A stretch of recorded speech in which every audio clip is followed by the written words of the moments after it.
Hey, what is up everyone? Today we got a pretty unique story. It's narrated by Resurrect. Get cozy and watch till the end, guys. There is a skull sitting somewhere in the dark heart of Medusa, a world of ash storms and grinding tectonic violence, where the ground itself never stops shifting, where entire mountain ranges collapse over centuries, and new ones claw their way upward through volcanic fire.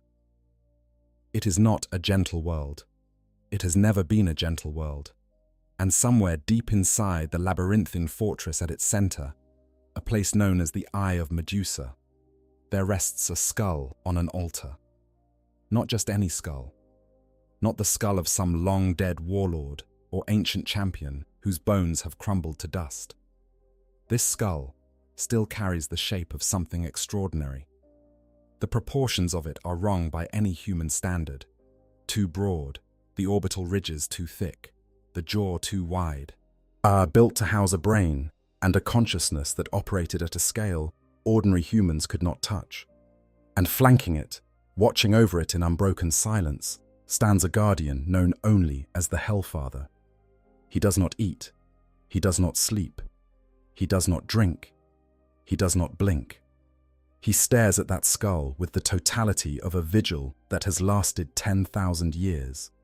And he will continue to stare until the galaxy itself comes apart, or the thing on the altar finally decides to come back.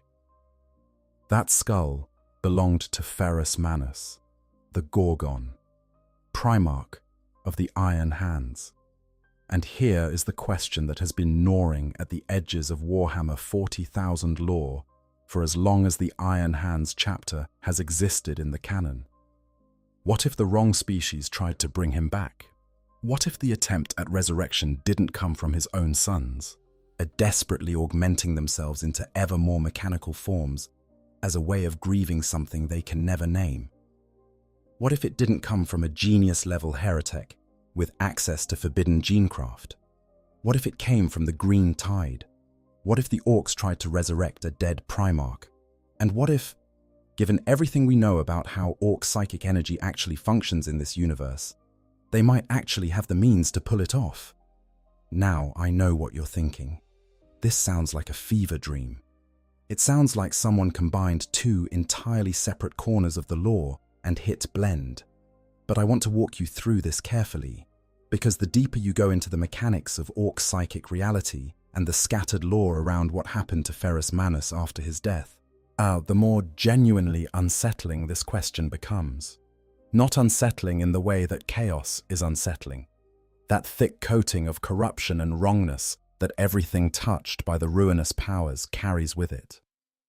This is a different kind of unsettling, quieter, more cosmic. The kind of unsettling you feel when you realize that something in a fictional universe is obeying its own internal logic so consistently that you can't actually rule it out. So let's go to the beginning. Let's talk about what Orc belief actually does in the physical world.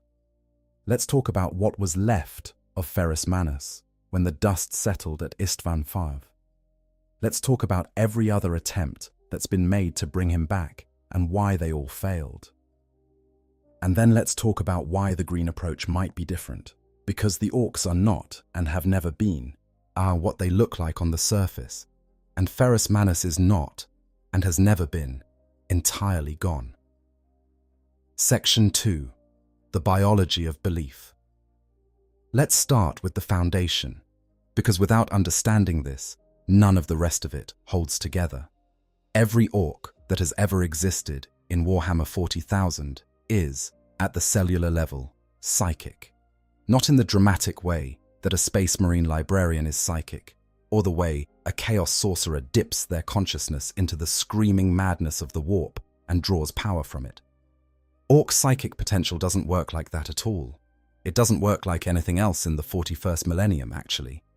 The Orcs don't reach into the warp and pull power out of it the way most psychic species do. Instead, they generate something of their own. Their collective subconscious, every single Orc, every grot, every squig, and every piece of the Orcoid ecosystem radiates a constant low-level psychic field, not individually remarkable. A single Orc on its own doesn't bend reality. A single orc in a room isn't going to make yellow grenades explode bigger or make red vehicles accelerate beyond their mechanical limits. On its own, that individual greenskin is just a very large, very aggressive creature with a genetic memory of violence and a remarkable talent for not dying from injuries that would kill most other things. But gather them together and something changes. The psychic energy of every individual orc contributes to a shared field that Imperial scholars call the Gestalt. This is not a metaphor. This is not a label that someone attached to a vague phenomenon to make it sound more important than it is. The Gestalt is a literal, measurable, reality-altering psychic force generated by the collective unconscious of an entire species. And the key thing, the thing that makes it unlike anything else in this universe, is that its power scales directly with the number of orcs contributing to it. A warband of a few hundred orcs generates a Gestalt field that can make their guns fire when they shouldn't, can make their vehicles hold together through impacts that should shatter them, can introduce a layer of probability adjustment that nudges outcomes in the orc's favor in ways that technical analysis cannot fully explain. A horde of hundreds of thousands, the field becomes something that bends the laws of physics around it. And at the scale of the truly massive military campaigns the orcs have launched throughout history, we're talking millions of greenskins, concentrated in a single theater of war, all of them screaming and fighting and believing, the Gestalt becomes something that doesn't just nudge probability, it rewrites it. Here is the canonical example that gets cited most often, and it's worth sitting with for a moment because it is genuinely strange. Orcs believe that painting a vehicle red makes it go faster, not metaphorically, not in some abstract sense that red is an aggressive color, and so the driver pushes harder. An orc vehicle that has been painted red will, in the presence of a sufficient number of orcs who believe it to be faster, actually travel at speeds beyond what its mechanical specifications should allow. The engine produces more power. The wheels or treads or whatever the vehicle uses for locomotion generate more force. The physics of the situation adjust to accommodate the belief. Yellow explosions are bigger. Black armor is tougher. Blue is lucky. These are not superstitions in the normal sense of that word. In the Warhammer 40,000 universe, orc superstitions are load-bearing structural features of physical reality. The Gestalt field presses against the fabric of real space, and where enough orcs agree on something, that thing becomes true. The Imperial Magi biologists have spent considerable resources trying to understand this, and what they've concluded is that the orcs were designed this way, not evolved this way, not developed this way through some natural process of psychic awakening. Designed. The beings who created the orcs, almost certainly the old ones, are that ancient race of reptilian cosmic architects who were fighting a desperate war against the Necrons during the War in Heaven, long before humanity had even developed the concept of civilization, engineered the orcs as living weapons with a self-sufficient psychic support system built directly into their biology. Think about what that means for a moment. The old ones needed an army. Not just any army. They needed one that could replenish itself, sustain itself, and operate effectively without the kind of logistical backbone that a more sophisticated civilization requires. The orcs don't need supply lines. They don't need ammo factories or maintenance crews or pharmaceutical supply chains. Their weapons work because they believe they work. Their technology functions because enough of them agree that it functions. They spread through spore propagation, meaning they can reseed an entire planet with a new generation from the corpses of the dead. They are, in the most literal biological sense, self-sufficient. The Gestalt field is the mechanism that makes all of this possible. It's not a side effect of the orc's nature. It is their nature, in the same way that a photovoltaic cell's nature is to convert light into current. The orcs collect the ambient emotional and psychic energy of their own species and focus it into effects that benefit the collective. It is the most elegant, the most brutally efficient, and also the most terrifying form of psychic power in the entire galaxy, precisely because it doesn't require individual talent or training or the constant risk of demonic possession. It just requires numbers. Now, here is where things begin to get interesting in a way that matters for what we're discussing today. The Gestalt field interacts with the warp. It has to, because the warp is the medium through which all psychic phenomena operate in this universe. It is the immaterial dimension where emotion and thought take on substance, where the echoes of consciousness accumulate over time and become real things that can influence the material world. And the Orks' relationship with the warp is unlike any other species' relationship with it. They don't draw from it the way chaos does. They don't interface with it through the delicate, structured channels that an Aeldari psyker uses. They press against it. They push. And the warp, being fundamentally a responsive medium shaped by the most powerful forces operating on it, pushes back in ways that reinforce what the Orks already believe. This creates a feedback loop of extraordinary power at sufficient scale. The Orks believe something. The Gestalt encodes that belief into a psychic pressure on the warp. The warp adjusts to accommodate that pressure. Physical reality shifts to match. The outcome that occurred confirms the original belief, which strengthens the Gestalt, which increases the pressure, which makes the next instance of the same belief even more effective. There is no doubt in this cycle. There is no self-questioning, no conflicted faith, no individual Ork lying awake at night, wondering whether the guns really work, or whether maybe red vehicles just seem faster because the driver feels more confident. Orks don't do that. The species was not built for philosophical reflection. They believe with the totality of their biology. When every organ in your body is oriented around a single biological purpose, fight, win, survive, fight again, there isn't much cognitive bandwidth left over for doubt. And that, right there, is the key. Doubt is what breaks most forms of psychic and theological power in the Warhammer universe. The Imperial faith is powerful. The Emperor's presence in the warp is real, measurable, and has tangible effects on the battlefield in the form of the Sisters of Battle's acts of faith and various other manifestations. But it is weakened by heresy, by crisis of faith, by the slow erosion of absolute belief that 10,000 years of institutional corruption tends to produce.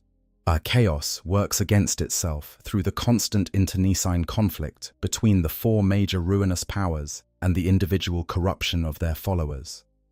The elder gods were annihilated precisely because their civilization was complex enough to develop the capacity for sensory and psychological extremity that fed Slaanesh until it grew powerful enough to eat them. The Orks have none of these vulnerabilities.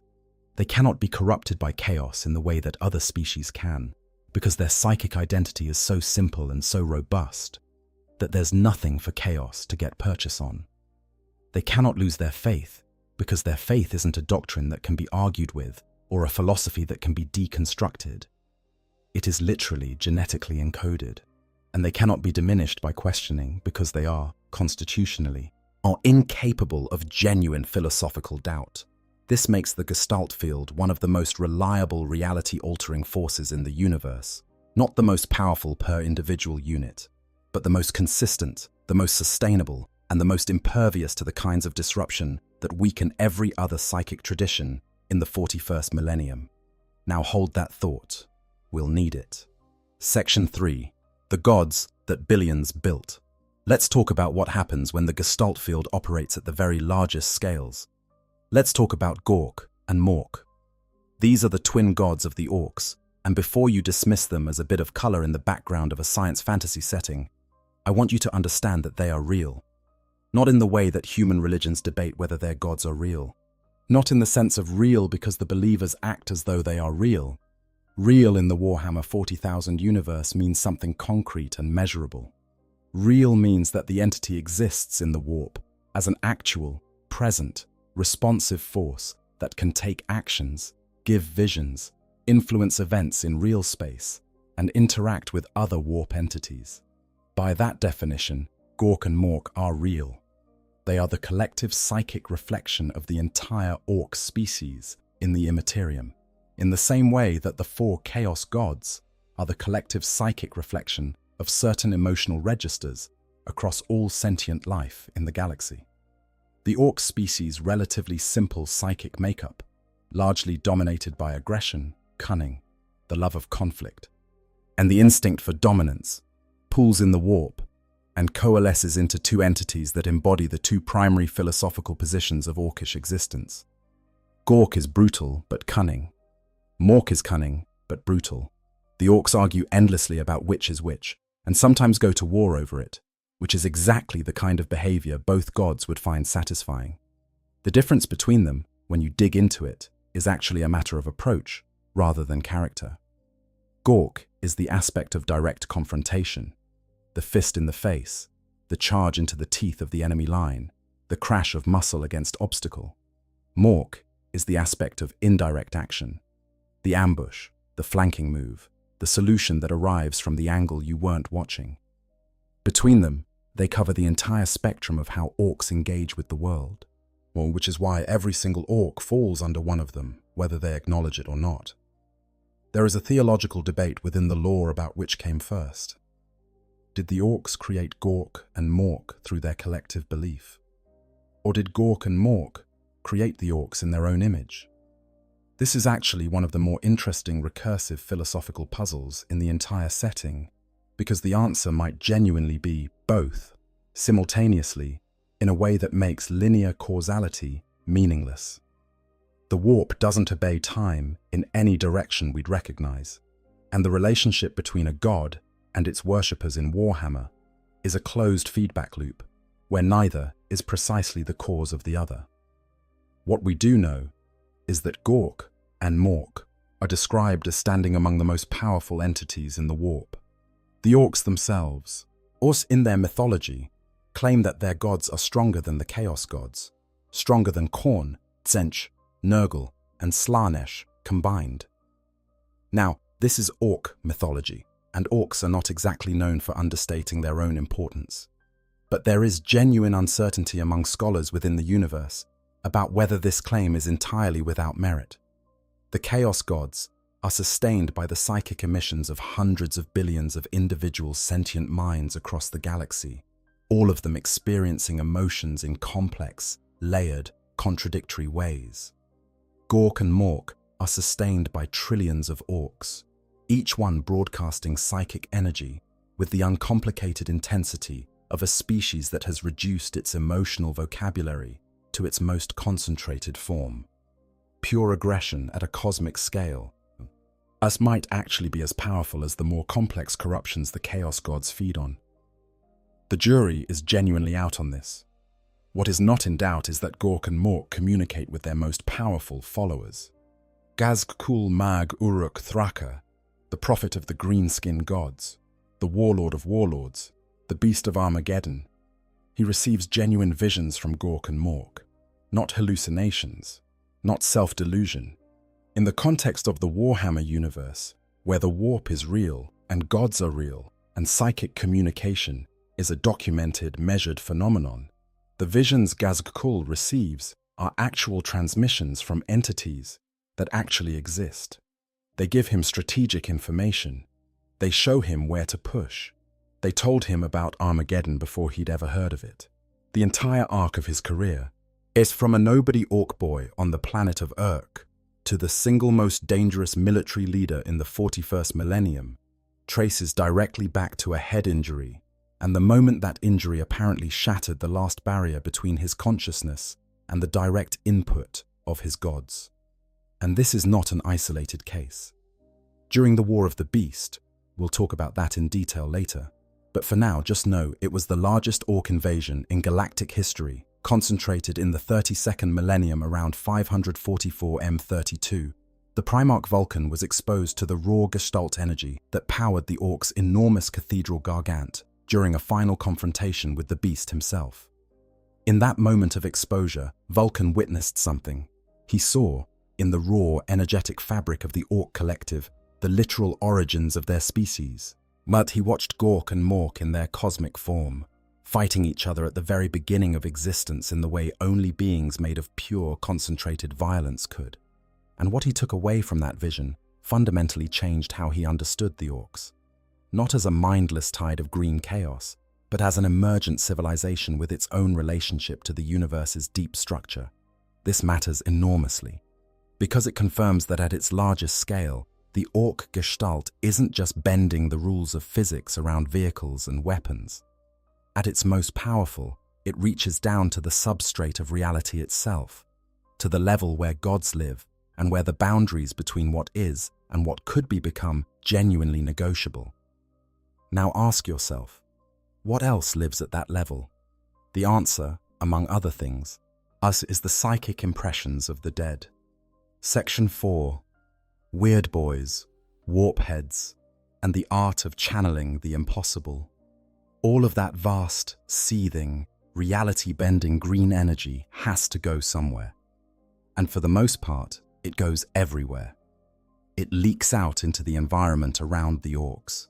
It subtly shapes the outcomes of every event in their vicinity.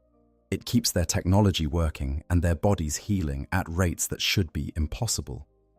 But there are individuals within the Ork species who don't just passively contribute to the gestalt and benefit from it the way every other Ork does. There are individuals who are saturated with it. These are the Weirdboys. A Weirdboy is an Ork who, through some combination of genetic expression and environmental circumstance, it becomes a focal point for the gestalt energy, rather than just a contributor to it. The analogy that comes to mind is the difference between the way a river distributes water through a floodplain, spread widely, absorbed by the soil, versus what happens when you concentrate all of that water through a single, narrow channel. The water in the channel becomes something different. It moves differently, acts differently, carries different levels of force. A Weirdboy, walking through a crowd of excited Orks, begins to absorb their psychic emissions automatically. He can't stop it. He doesn't choose to do it any more than a lightning rod chooses to attract lightning. The energy just flows toward him, and it keeps flowing, and it builds, and it builds. And if he doesn't find a way to discharge it, the pressure inside his skull becomes so extreme that his head explodes. Not metaphorically, literally, catastrophically, taking some of the heads of nearby Orks with it in a cascading psychic detonation that Orks find alternately funny and impressive, depending on how much they liked the Weirdboy in question. This is why Weirdboys live in isolation, in raised structures called weird houses that are built on copper stilts to help bleed excess energy into the ground. This is why they walk around carrying copper staffs for the same reason, to earth the current. This is why they are followed everywhere by a retinue of minders, whose job is equal parts bodyguard and handler. Drag the Weirdboy toward the enemy when the time is right. Is snatch away his grounding staff to force the energy to discharge outward rather than inward, and aim him approximately in the direction of something you want destroyed. The discharge, when it happens, is what combat looks like when reality itself is the weapon. Waves of green lightning that melt tank armor. Blasts of concentrated warp energy that turn organic tissue to ash in seconds. Probability fields that make the physically impossible happen right in front of you. In one of the more spectacular recorded instances, a Weirdboy accidentally transformed several enemy soldiers into squigs, which are small, round, bitey creatures that represent arguably the most undignified way a soldier can meet their end in the entire setting. But the truly exceptional Weirdboys, the ones who survive long enough and grow powerful enough and become saturated enough with gestalt energy that they develop what functions as a genuine addiction to it, are called warpheads. And warpheads are something qualitatively different from an ordinary Weirdboy. A warphead has survived long enough that their mind has become completely soaked in psychic energy, restructured by it, expanded by it in ways that make them genuinely formidable, even by the standards of the galaxy's most powerful psychic traditions. Where an ordinary Weirdboy is more of an involuntary conduit. He absorbs, he discharges, mostly he just tries to avoid exploding. A warphead has developed a degree of actual mastery over the energies flowing through him. Not full mastery, not the refined, trained control of an Eldari Farseer, whose entire civilization was built around the methodical discipline of psychic ability. Warpheads are still fundamentally orcs, which means there is always a component of chaos and unpredictability in what they do. But they can reach. Where an ordinary Weirdboy is blasting energy in approximately the direction of the enemy and hoping for the best, a warphead can direct their consciousness into the warp itself. They can push through the barrier between the material universe and the immaterium. They can, in principle, grab things that are on the other side and pull. This is documented. The ability of Weirdboys to interact directly with entities and energies in the warp is part of the established canon. They can invoke Gork and Mork to manifest in various ways. They can tear holes between dimensions for travel or for attacking. They can reach into the immaterium with their psychic senses and find things there. And here is the thing about the warp that is absolutely central to everything that follows. It remembers. The warp is made of psychic energy. Every thought, every emotion, every moment of intense experience that any sentient being has ever had leaves a trace in the immaterium. For the most powerful beings, those whose existence was fundamentally bound up with the warp in a deep way, like Primarchs, who were created by the Emperor partly with warp-forged psychic gifts woven into their very genetics. Those traces don't fade quickly. They persist. They accumulate. They can, under the right circumstances, be accessed. Which brings us at last to the Gorgon himself. Here's Section 5. The Gorgon. Who was Ferrus Manus? If you are not already familiar with Ferrus Manus, allow me to paint him for you, because he is one of the most genuinely fascinating of the original 20 Primarchs, and he has been somewhat underserved by the broader pop culture around Warhammer 40,000 relative to some of his more theatrical brothers. He was found on Medusa. Not the warmest or most welcoming discovery story among the Primarchs, Medusa is a death world of rolling volcanic upheaval, tectonic violence, ash storms that can scour ceramite armor in hours, and a landscape that essentially never settles into anything permanent. The planet's surface is constantly in motion, ranges rising and falling over geological time at a rate that is fast enough for individual humans to witness change within a single generation. The people who survived on Medusa did so in clan-based caravans of massive tracked vehicles, always moving, never staying anywhere long enough to be consumed by the next volcanic event, or crushed by the next tectonic shift. This was the world that raised Ferrus Manus, and everything about him reflects it. He had no interest in the comfortable things. He had no patience for indulgence, for art as an end in itself, for anything that didn't have a direct function in making something or someone stronger. He was the kind of Primarch who looked at the practice of decorating armor and asked why the material used for decoration wasn't instead being used to add another layer of ablative protection. His approach to literally everything, warfare, governance, relationships, philosophy, was oriented entirely around the question of whether it worked, but whether it was strong, whether it served the purpose. The legend of how he got his hands is one of the great mythic moments in the Horus Heresy period. As a young Primarch wandering the death world that had adopted him, Ferrus hunted and killed a monstrous creature known as Aseroth, the Great Silver Worm, a massive biomechanical serpent that had been preying on the Medusan clans for longer than anyone could remember. The creature was destroyed, but its blood, a liquid silver substance, permanently covered Ferrus's hands, sinking into the flesh and eventually fusing with it to create living metal. Necrodermis, the same extraordinary material that composes the Necron skeletal form, now coated his arms from the fingers to above the wrist in a layer of indestructible silver metal that could reshape itself at his will and could conduct tremendous heat without damage. With those hands, Ferrus became arguably the finest craftsman in the Imperium, not as a hobby, not as a sideline to his military career, as a fundamental expression of who he was. He built things. He forged weapons with his bare hands, pressing molten metal into shape through his necrodermis-coated palms, without tools, without machinery, using only the strength and precision of his own body.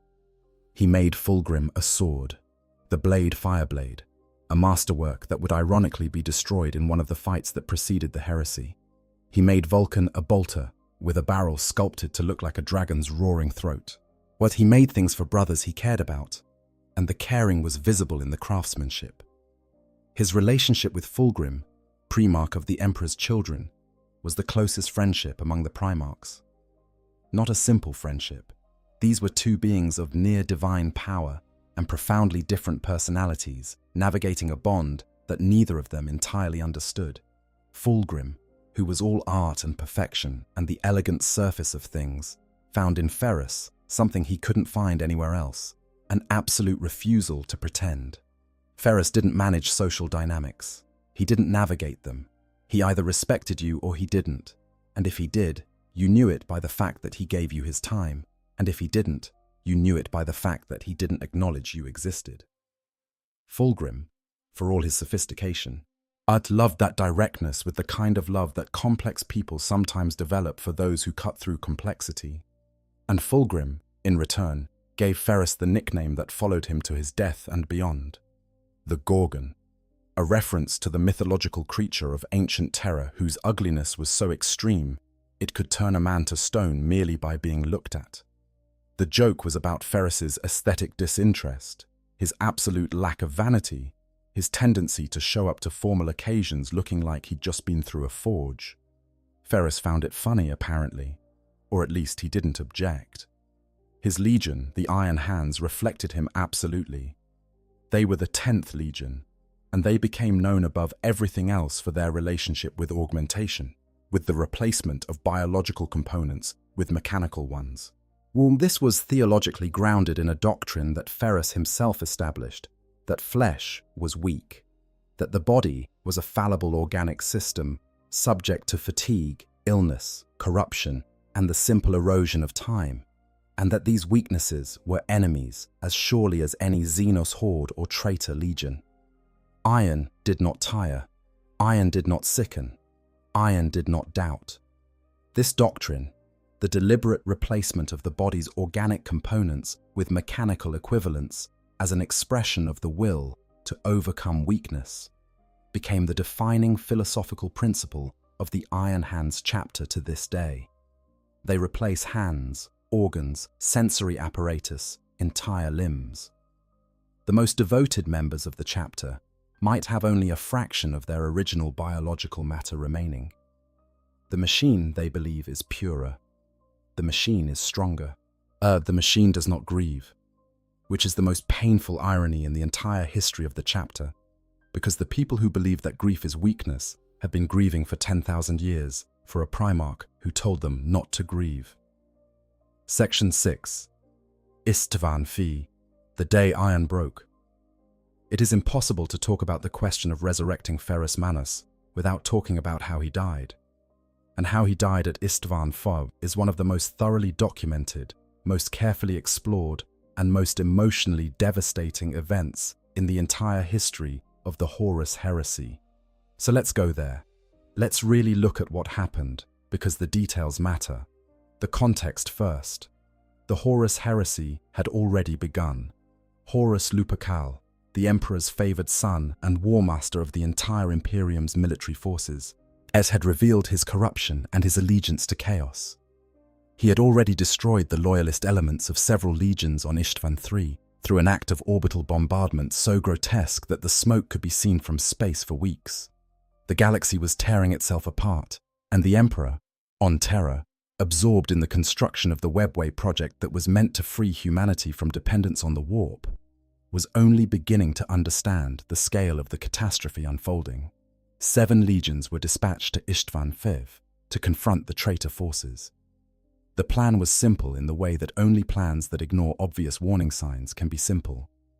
The first wave, Ferrus Manus and the Iron Hands, Corax and the Raven Guard, Vulcan and the Salamanders, would drop onto the surface of Istvan V and engage the traitor forces already present. The second wave, 4 more legions arriving slightly later, would complete the encirclement and crush the traitors between them. It was a trap that had been built for exactly this kind of confidence. The Night Lords of Conrad Kurz, the Iron Warriors of Perturabo, the Word-Bearers of Lorgar, and the Alpha Legion of Alfarius, the second wave, had already pledged themselves to Horus. Their role was not to complete the encirclement.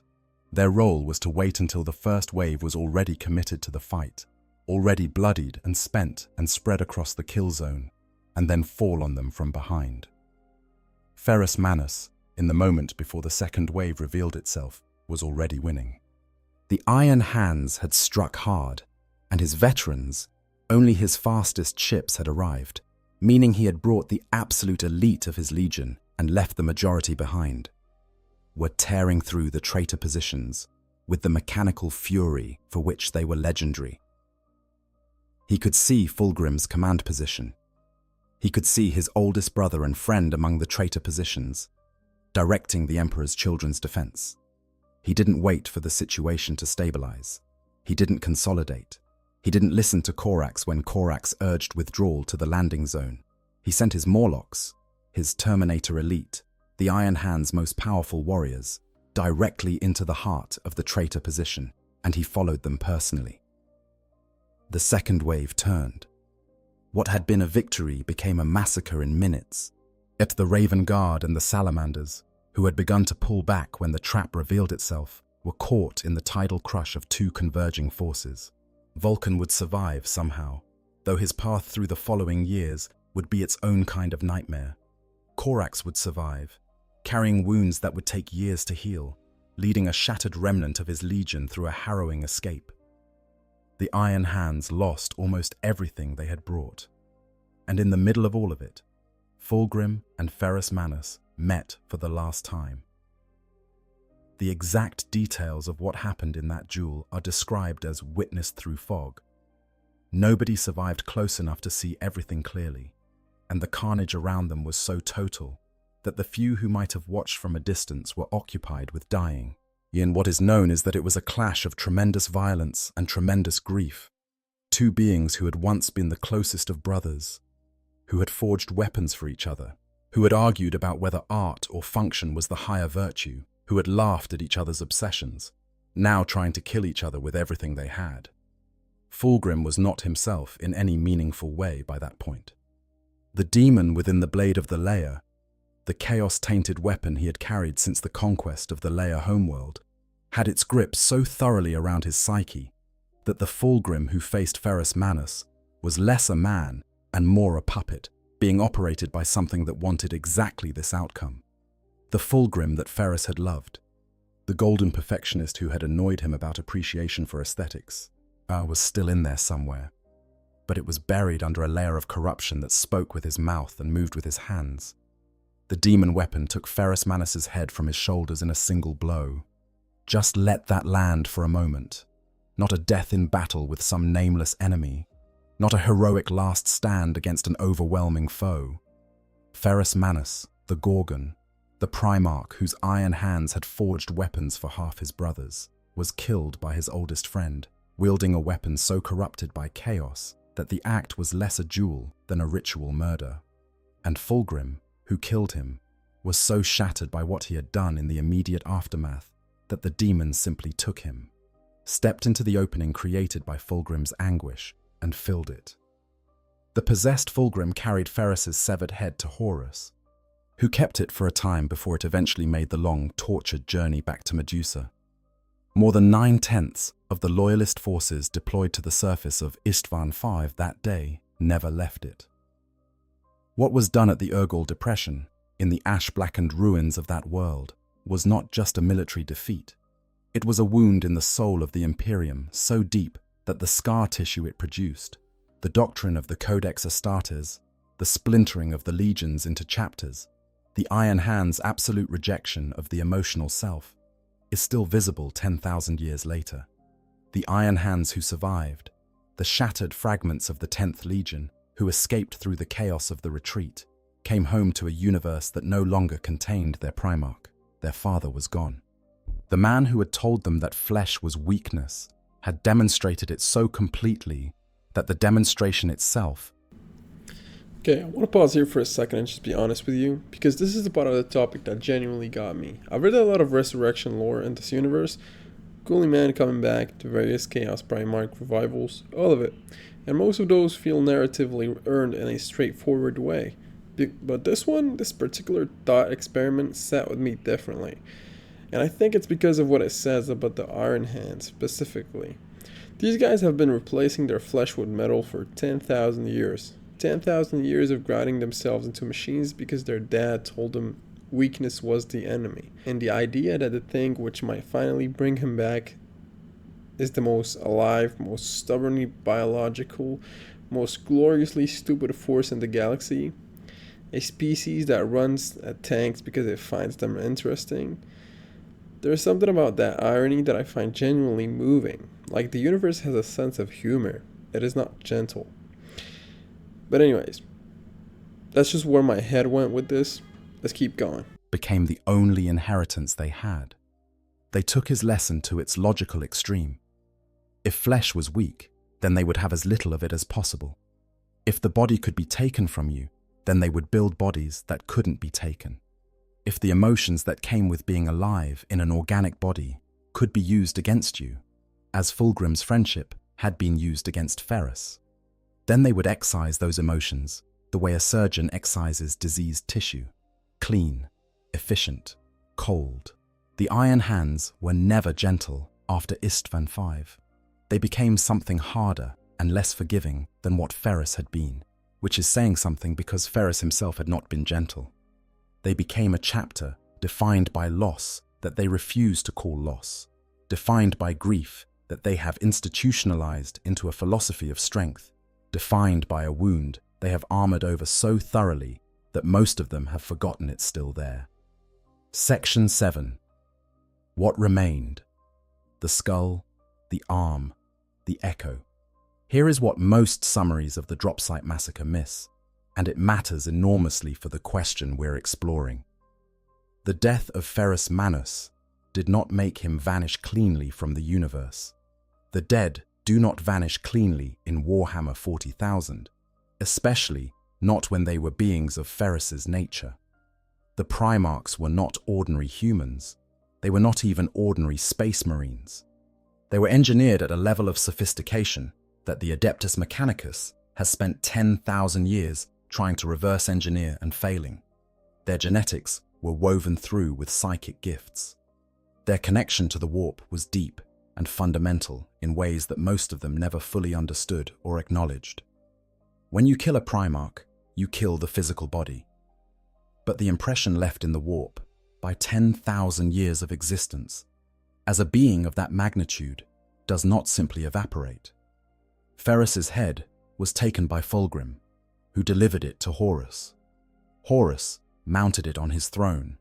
His own fractured sanity by this point was severe enough that he began holding one-sided conversations with the skull, lamenting that his generals were all murderers and madmen, while Ferrus would have been a strategist, a man of duty, as something Horus could actually have used. There is something almost unbearably sad in that detail. The War Master who had thrown away the most trustworthy of his potential allies was spending his later years talking to the skull of the man he could have kept. The skull was eventually recovered. Exactly how remains one of the more intriguing mysteries in the post-heresy period. What the lore records is that on the world of Drayor, an inquisitor named Kinebad discovered an obelisk detailing a pact. Guilliman and Rogel Dawn, working to impose some kind of order on the shattered legions in the aftermath of the heresy. King had struck a deal with the Iron Hands. In return for their compliance with the nascent Codex Astartes, the document that would restructure the remaining legions into smaller chapters and fundamentally change the nature of Space Marine organization, the Iron Hands would receive back the skull of Ferrus Manus. How Guilliman and Dawn retrieved it from wherever it had ended up is not explained.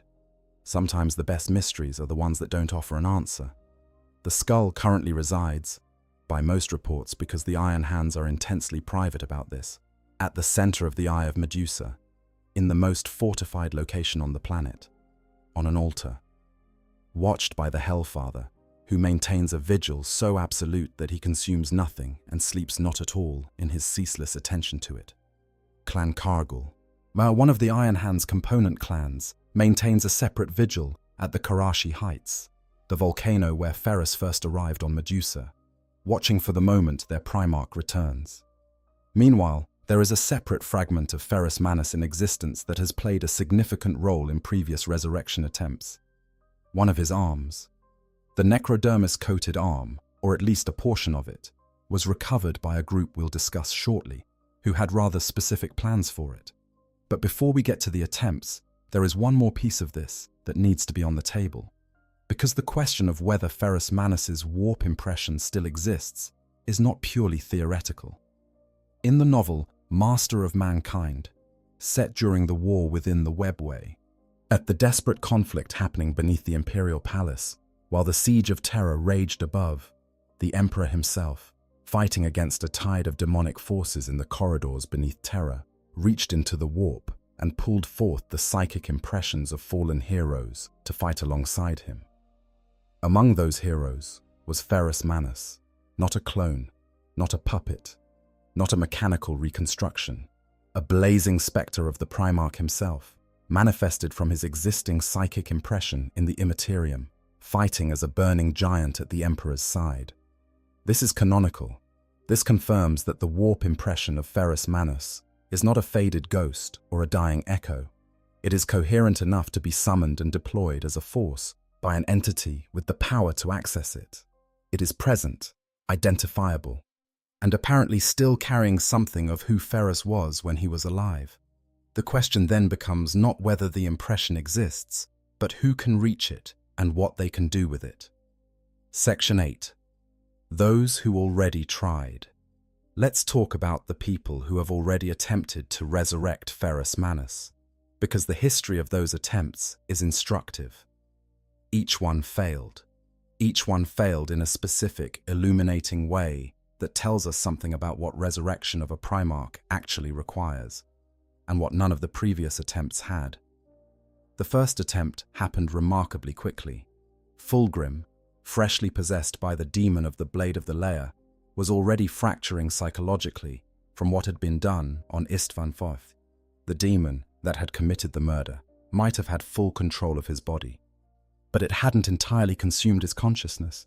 Fulgrim was still in there, trapped and horrified by what was being done with his face and his hands. In the grip of that horror and that grief, he commissioned Fabius Bile, chief apothecary of the Emperor's children, to clone Ferrus Manus. Fabius Bile, to his credit, was capable of the technical feat required.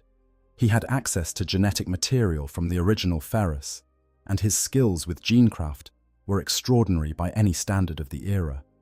He produced clones, more than one, each genetically accurate to a degree that would have satisfied any mechanicus biologist. But here is what happened to every single one of those clones. They refused to turn against the Emperor, not as a programmed directive, not as a result of some loyalist modification to the genetic template. They refused because that is who Ferrus Manus was, at the deepest cellular level of his identity. The genome carries more than protein synthesis instructions. It carries a kind of biological personality, an encoded predisposition towards certain values and certain choices. And the value that ran through Ferrus Manus more deeply than any other was loyalty. Not to individuals. His loyalty to Fulgrim as an individual had not saved him from Fulgrim's blade, but to the institution, to the purpose, to the Emperor as the embodiment of humanity's best chance at survival. Every clone came out of the tank carrying that loyalty as surely as they carried the silver-fused hands. Fulgrim killed each one in turn, and was driven steadily further into madness by each repetition of the murder. But the lesson here is specific. You cannot resurrect Ferrus Manus by recreating his body unless you intend to get the actual Ferrus Manus. Any biological reconstruction accurate enough to be recognizably him will produce an entity that behaves as he behaved. And the way Ferrus Manus behaved in the presence of chaos is well documented. He destroyed things. He didn't negotiate. The second attempt is darker and stranger. And it happened during the Horus heresy itself, among the Iron Hand's own shattered remnants. This is the story of the cult of the Gorgon. In the aftermath of Istvan V, the surviving Iron Hands were fragmenting. Different factions of the Broken Legion were forming around different philosophies and different surviving leaders.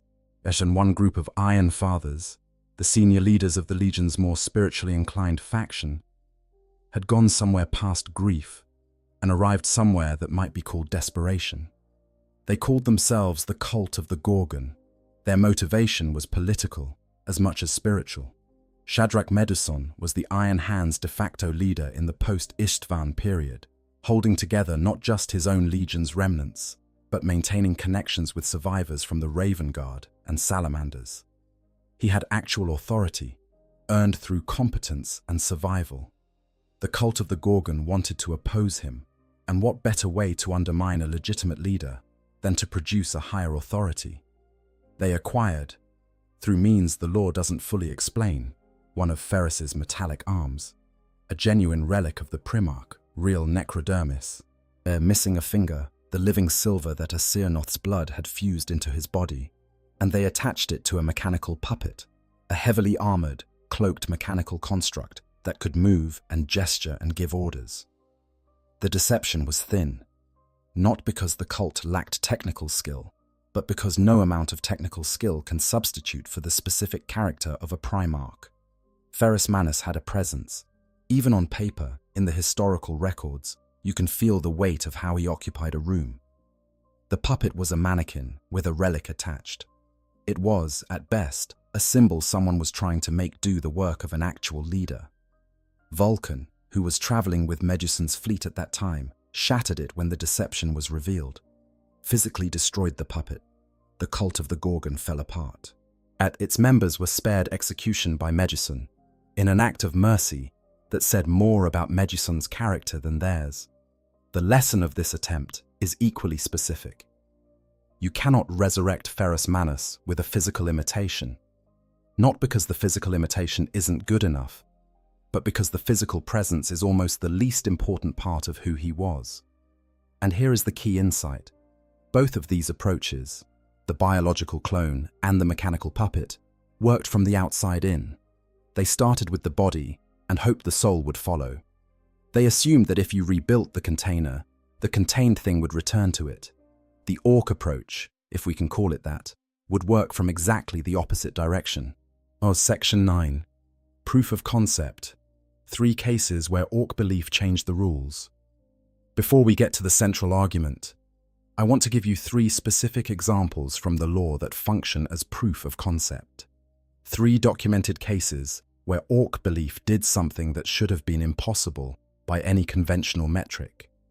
Because the question of whether Ork psychic power could, in theory, reach into the warp and interact with a persisting consciousness is not purely hypothetical. It's a question the universe has already partially answered.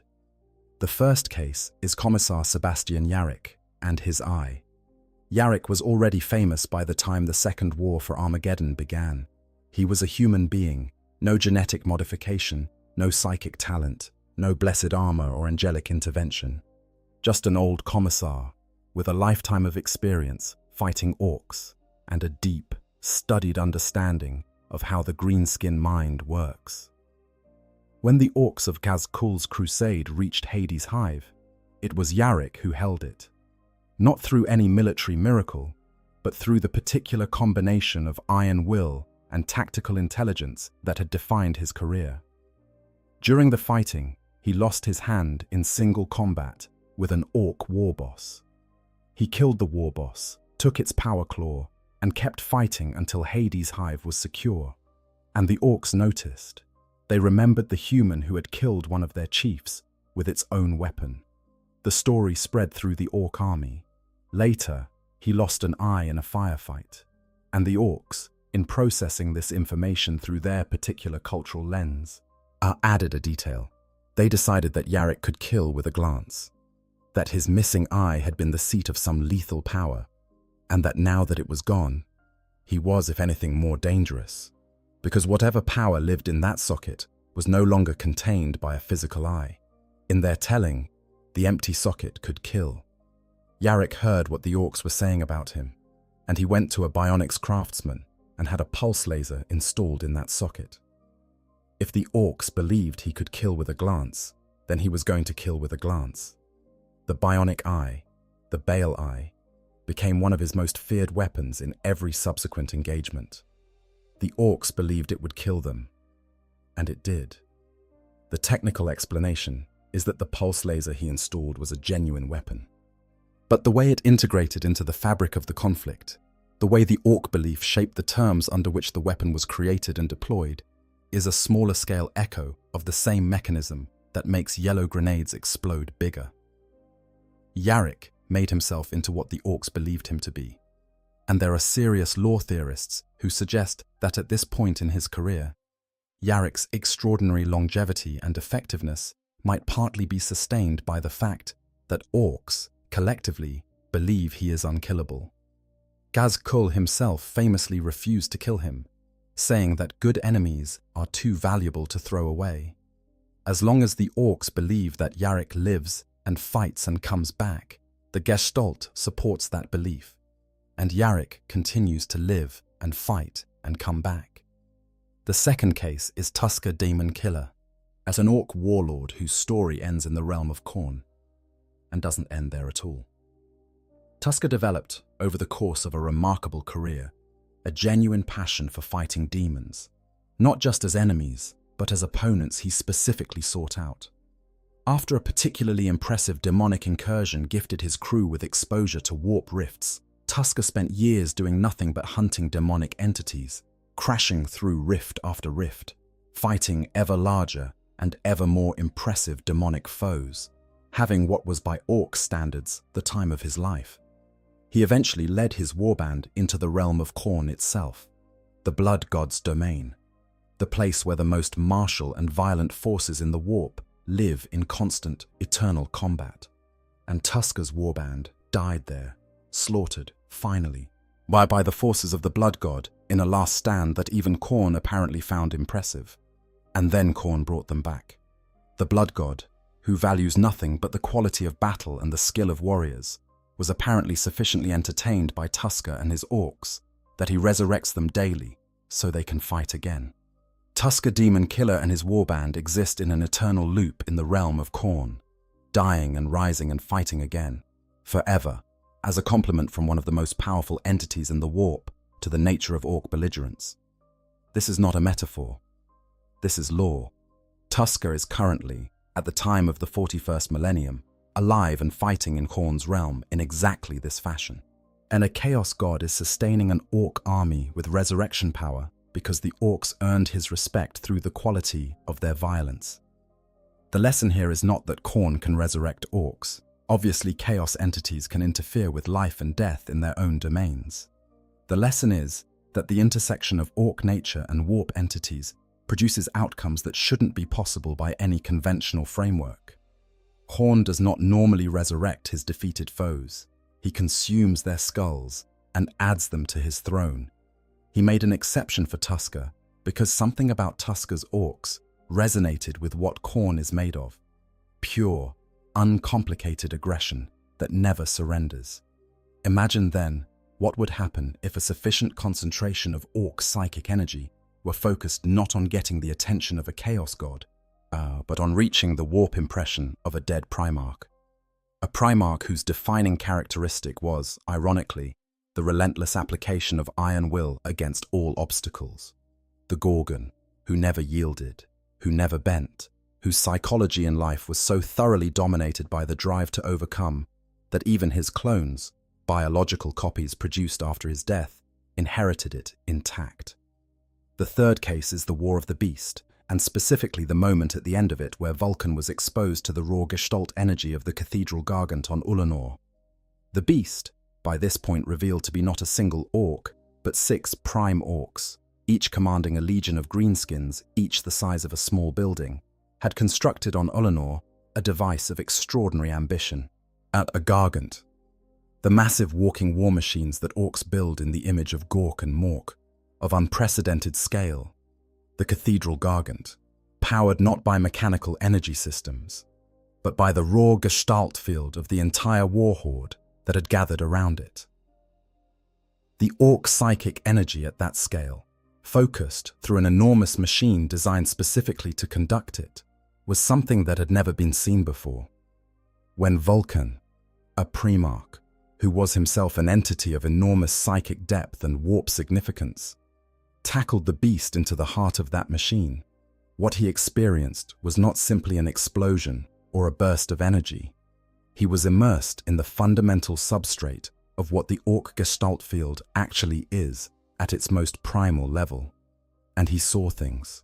And he understood things about the nature of the Orks and their relationship to the universe that no being outside the species had ever directly apprehended. He witnessed the moment of creation. He saw Gork and Mork at the beginning of time. He saw how the Ork species relates to the concept of divinity and how that relationship sustains both the species and the gods simultaneously. He saw the underlying architecture of what the Gestalt field actually is when it's operating at maximum power.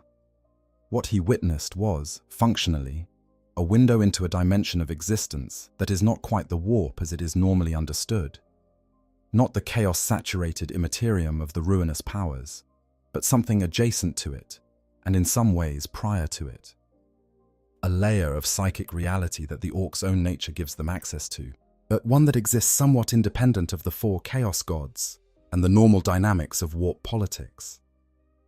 If that layer of psychic reality exists, and Vulcan's testimony suggests it does, then it opens the possibility that a sufficiently powerful concentration of Ork Gestalt energy could reach into it and interact with what's there, including, potentially, the persisting echo of a Primarch whose fundamental nature was defined by the same kind of unbreakable, unconditional, entirely unjudgmental strength that the Ork Gestalt is itself made of.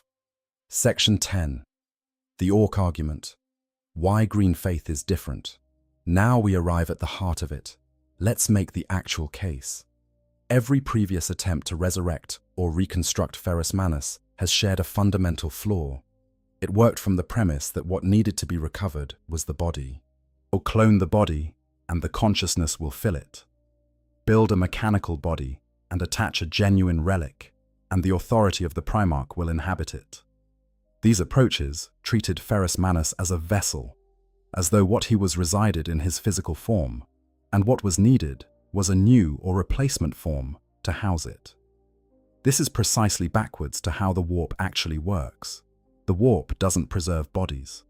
Bodies are organic matter. They decompose, they are destroyed, they are consumed by scavengers. What the warp preserves are identities, the psychic impressions of consciousness, the accumulated emotional and experiential weight of a sentient life, the particular shape that a mind makes in the fabric of the immaterium, through the simple act of existing and thinking and feeling for long enough. Ferrus Manus existed for a very long time, at an intensity that few beings in the galaxy have ever matched. He was one of 20 engineered near-gods, each of them a nexus of psychic energy created by the most powerful psyker in human history for the specific purpose of influencing the course of galactic civilization. His death didn't remove that impression.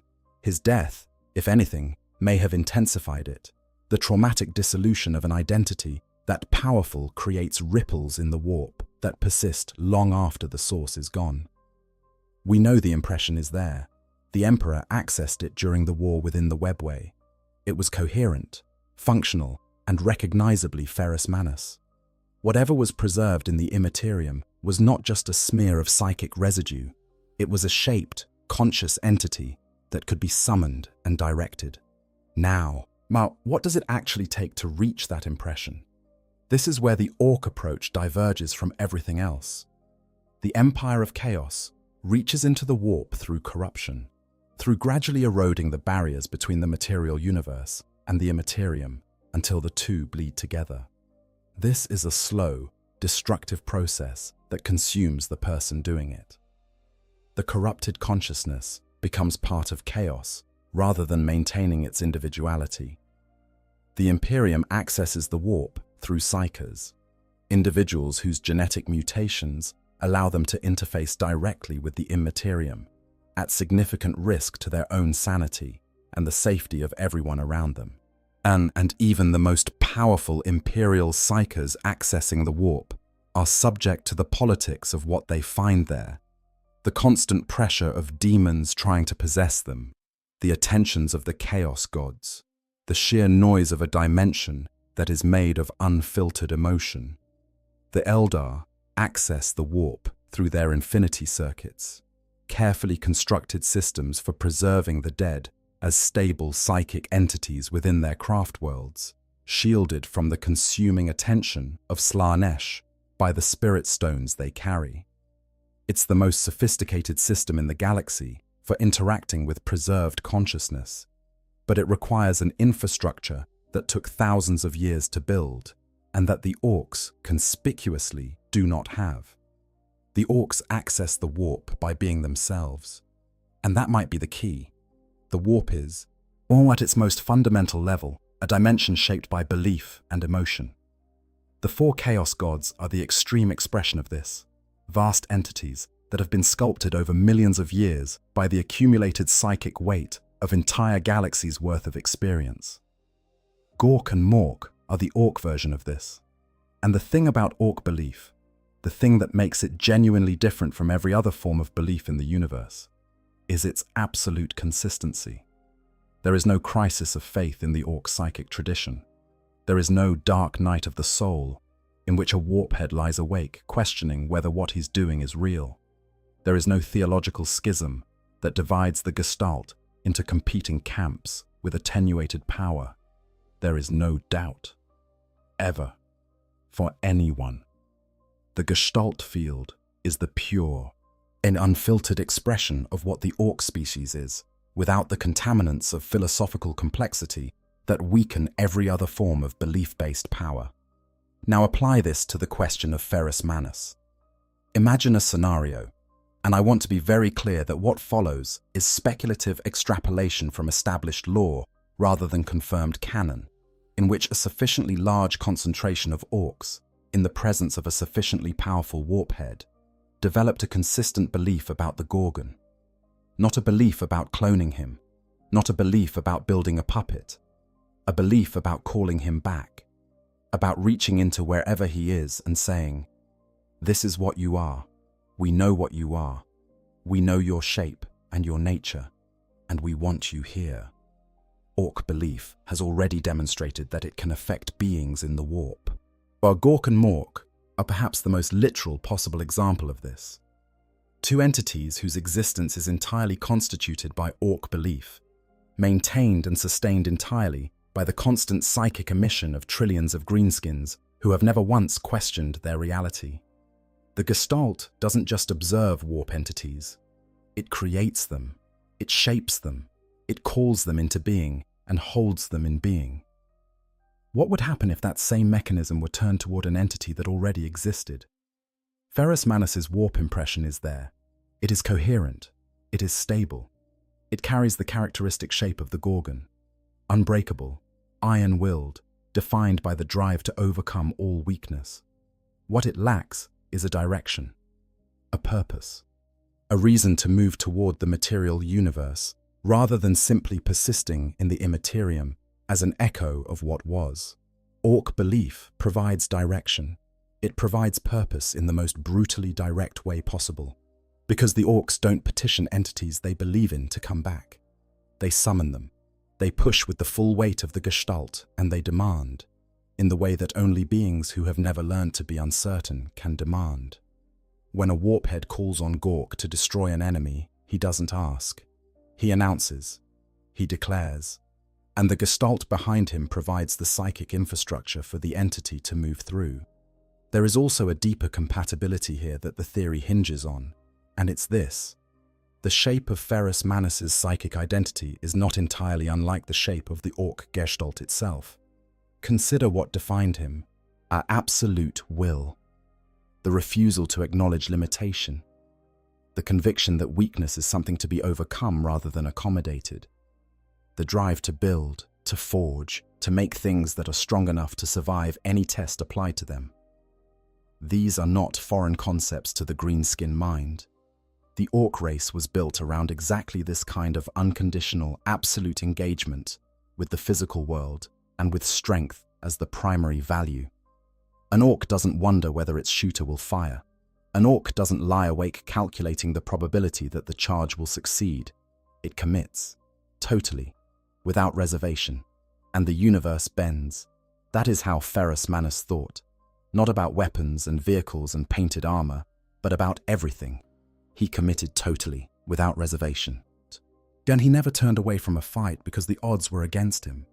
And in his most famous end, he didn't turn away from Fulgrim, even when he should have. The resonance between Ferrus's fundamental character and the Ork fundamental character is not a coincidence I'm inventing for the sake of an argument. It's a genuine structural parallel that makes the idea of Ork belief latching onto his warp impression feel, in a certain light, almost natural. Now, let's talk about what would actually need to happen for this to be more than theoretical. The scale of belief required would have to be enormous, not a warband, not even a major invasion force. We're talking about the gestalt energy of a truly massive concentration of Orks, probably at the scale of the War of the Beast, or larger. Hundreds of millions of greenskins are all contributing to a single directed psychic effort. This is not something that happens accidentally. It would require either an Ork leader of extraordinary vision and authority, a Gazgkul-level figure who could direct the Gestalt toward a specific purpose, or a warphead of a power that has perhaps never been seen before. Gazgkul, the current prophet of Gork and Mork, is specifically described in the lore as building towards something called the Ragnarok, the great greenskin crusade that will be so vast that it will tear Gork and Mork themselves out of the warp to walk in the material universe.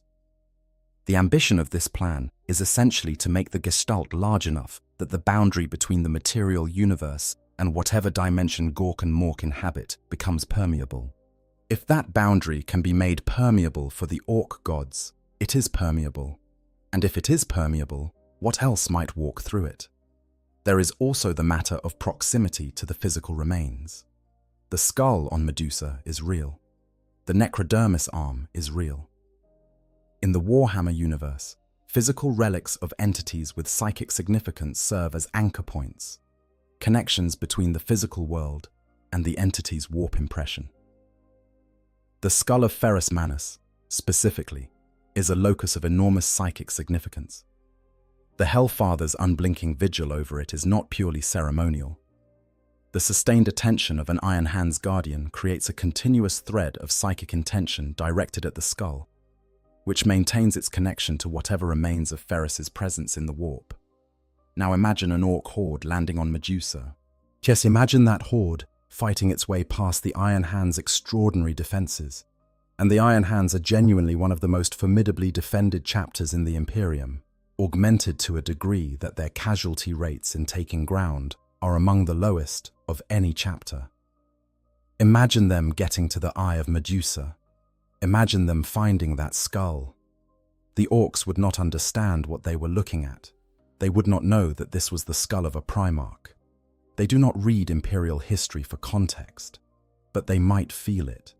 A warphead in the presence of a relic with that much psychic charge would feel it the way you feel lightning before it strikes. The charge in the air, the pressure, the sense that something is pulling at the edges of reality. And Orks, when they feel something powerful, do not step back and deliberate about the responsible course of action. They push into it. Section 11. What would return? The shape of a greenskin's Primarch.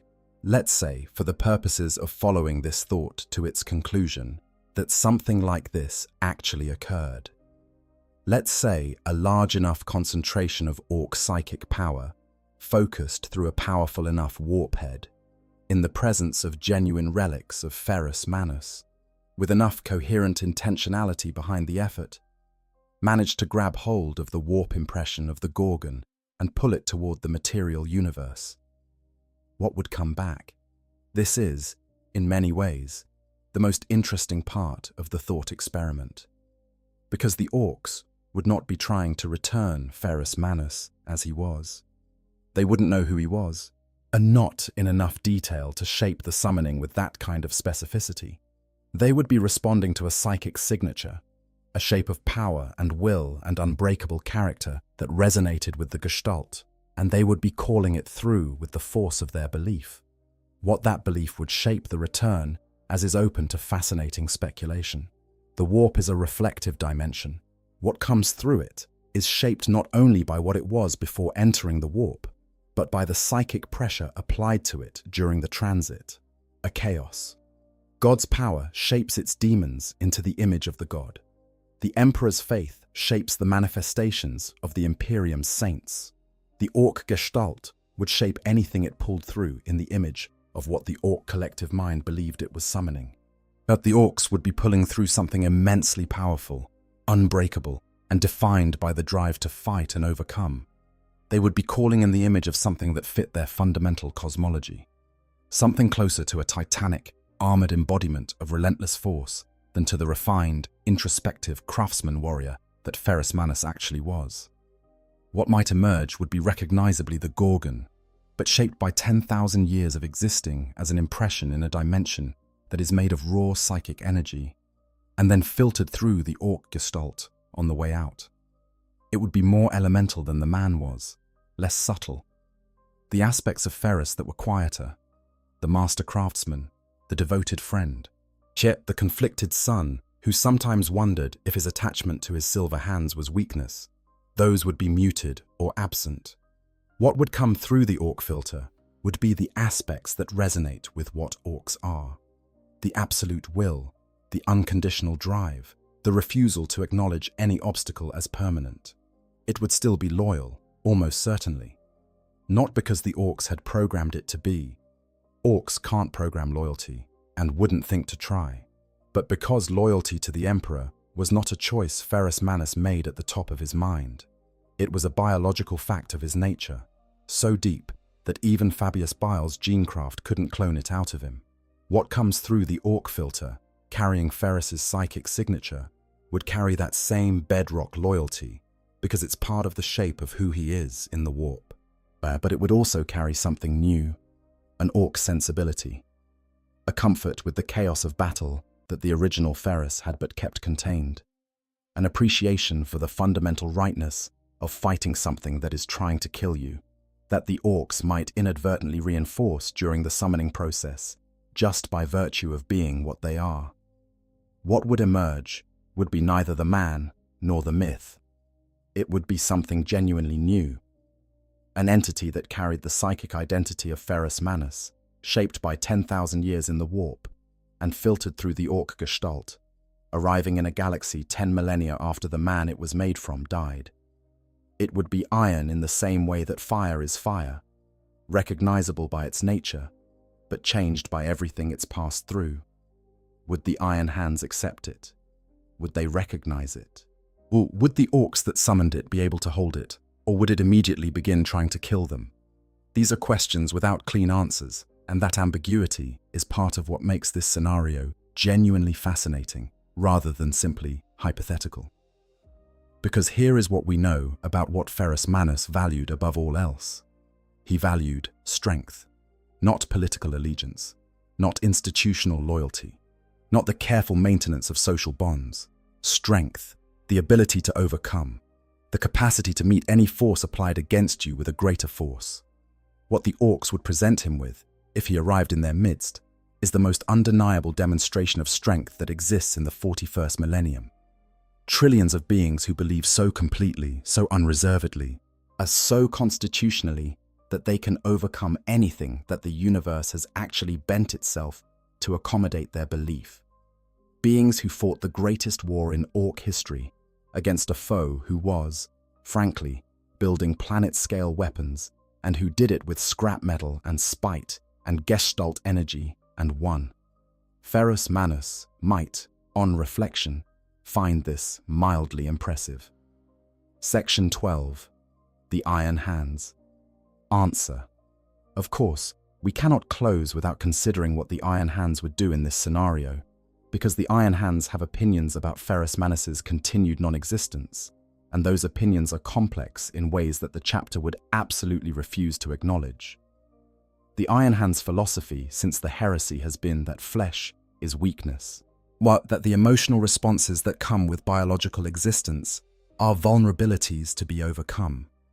They have spent 10,000 years replacing their bodies with metal and their grief with doctrine, and the entire elaborate edifice of their chapter culture is, at its root, an extremely sophisticated coping mechanism for the loss of their Primarch. This is not a criticism, it is a description. The Iron Hands are one of the most formidable fighting forces in the Imperium. Their doctrines work, their augmentations work, their philosophy, while cold, produces warriors of extraordinary capability, but it also produces warriors who are performing a constant act of suppression, who are actively preventing themselves from examining what they feel about what happened at Istvan Fiv. And because the examination of that wound is something the doctrine defines as weakness. Now imagine those warriors discovering that the Orks had resurrected their Primarch. The first response would be fury. The Iron Hands have maintained their relics and their vigils and their augmentations for 10 millennia, in service of the idea that they are worthy enough to serve under Ferrus again when he returns. The idea that his return came not through their worthiness, or through the Emperor's will, or through any of the mechanisms they might have imagined, but through the blundering, explosive psychic accident of a Green Horde's collective stupidity, would register as a cosmic insult of the highest order. The second response, arriving very quickly after the first, would be the question of whether the returned entity was actually Ferrus Manus. The Iron Hands are deeply skeptical by temperament and deeply committed to verification by training. They would want proof, not testimonial proof, not resemblance, not the subjective impression that the entity felt like their Primarch. They would want measurable, verifiable evidence, genetic material tested against their records, psychic signature analyzed against the deep historical archives, behavioral assessments conducted against everything they know about how the Gorgon thought. Some of this testing would confirm, some of it would produce ambiguous results. The entity emerging from an Ork summoning would be stranger and more elemental than their records described. And it would pass some tests and fail others in ways that would produce exactly the kind of theological crisis that the Iron Hands doctrine is designed to prevent them from having. And underneath all of that, beneath the fury and the skepticism and the doctrinal processing, there would be the thing the Iron Hands would least like to acknowledge: hope. 10,000 years of carefully suppressed hope that their father might return, that the wound at the center of everything they are might be addressed, that the voice which told them flesh was weakness might return and tell them that they had been, perhaps, a little too literal in their interpretation. What the Iron Hands would do with a Ferrus Manus who came back through the Orks is genuinely unknowable, because it would force them to confront everything they've spent 10 millennia armoring over. And the great thing about the Iron Hands is that their armor is extraordinary. It might not be enough for this. Closing. The skull watches, and the green tide rises. So let's come back to that skull on Medusa. The Hellfather watches it, has watched it, without sleep or sustenance, for 10,000 years.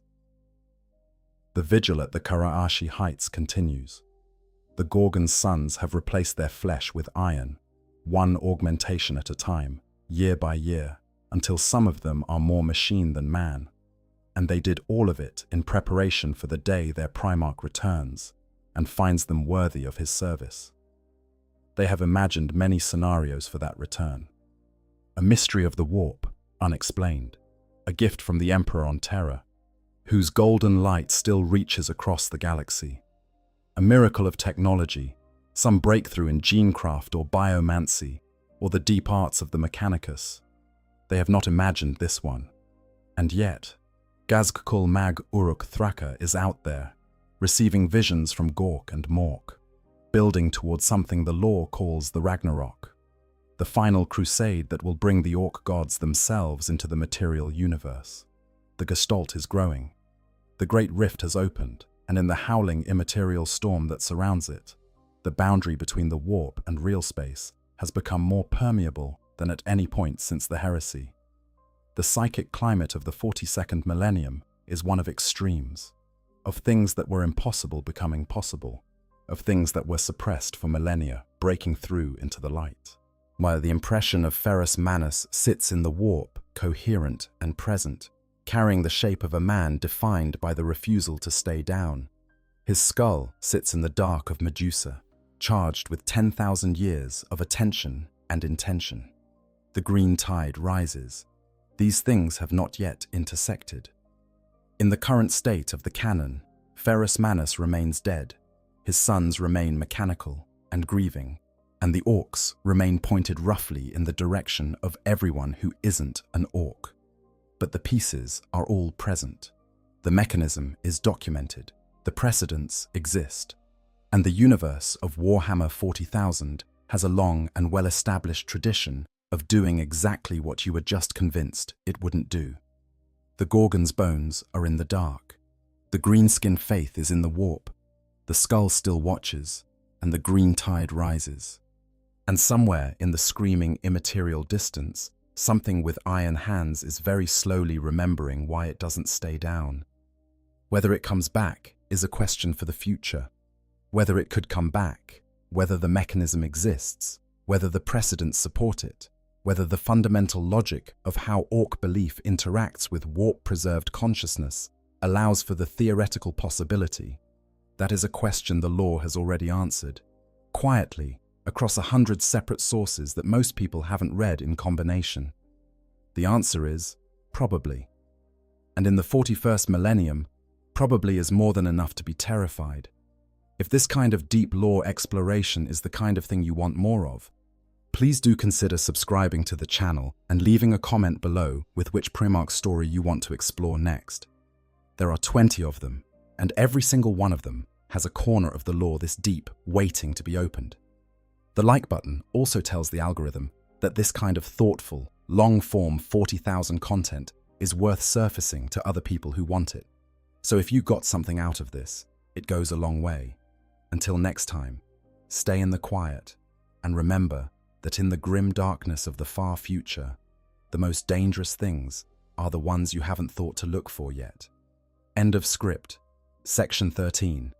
The Old One's legacy and why it matters now. Let's pull back to the very beginning. Not the beginning of the Imperium, not the beginning of the heresy, further back than that. Back to a period of galactic history so remote that even the Eldari, an ancient species by any modern standard, know it only through mythology and the most fragmentary archaeological record. Back to the war in heaven. 60 million years ago, give or take the kinds of margins that make human historians uncomfortable, the galaxy looked nothing like it does in the 41st millennium. The dominant species were the Necrontyre, a race of mortal beings who had evolved on a world so thoroughly irradiated by its sun that death was omnipresent in their culture, who had become extraordinarily advanced in physical sciences while remaining bitterly aware that no amount of technological mastery could protect them from the cancers that ate their bodies before they could reach old age, and ranged against them. And after an ill-conceived war of expansion brought them into contact with the sleeping mechanical gods the Necrontyre had made, were the Necrons, those same Necrontyre, now stripped of their biological mortality and poured into bodies of living metal by their Citan masters in a bargain that gave them everything they thought they wanted and cost them everything they actually had. Opposed to this alliance of metal and imprisoned stellar beings were the Old Ones, a species of reptilian cosmic architects so advanced that the word advanced barely communicates the gap. The Old Ones had mastered travel through the webway, the network of immaterial tunnels threading between real space and the warp, to a degree that let them exist simultaneously in multiple layers of reality. They were the engineers of psychic life in the galaxy. Every species that walks, or crawls, or swims, or flies in the 41st millennium with a psychic connection to the warp, the Eldari, the Jokero, and countless others now lost, owed that psychic nature to the deliberate engineering choices of the Old Ones. The Orks were weapons, purpose-built, carefully designed weapons for exactly this conflict. The Old Ones needed an army that could fight the Necrons at the scale the conflict required. Not hundreds, not thousands, but billions of individual combatants who could be produced cheaply, deployed anywhere, and who would continue fighting even without supply lines, logistical support, or centralized command. The elegance of the Ork solution was in the details. Spore-based reproduction meant the army could literally reseed itself from its own dead. Our genetic encoding of tactical knowledge meant every Ork was born knowing how to fight without requiring years of training. And the Gestalt field meant that the larger the army grew, the more effective each individual unit became. A positive feedback loop where success bred more success, where every battle won made the next battle easier. They were not designed to be subtle. They were designed to be relentless. They were designed to fight the Necrons the way a flood fights a dam, not by finding the weak point and exploiting it with precision, but by applying so much pressure from so many directions simultaneously that something, eventually, has to give. The Old Ones lost the war in heaven anyway, eventually, to forces they hadn't anticipated, but their weapons survived.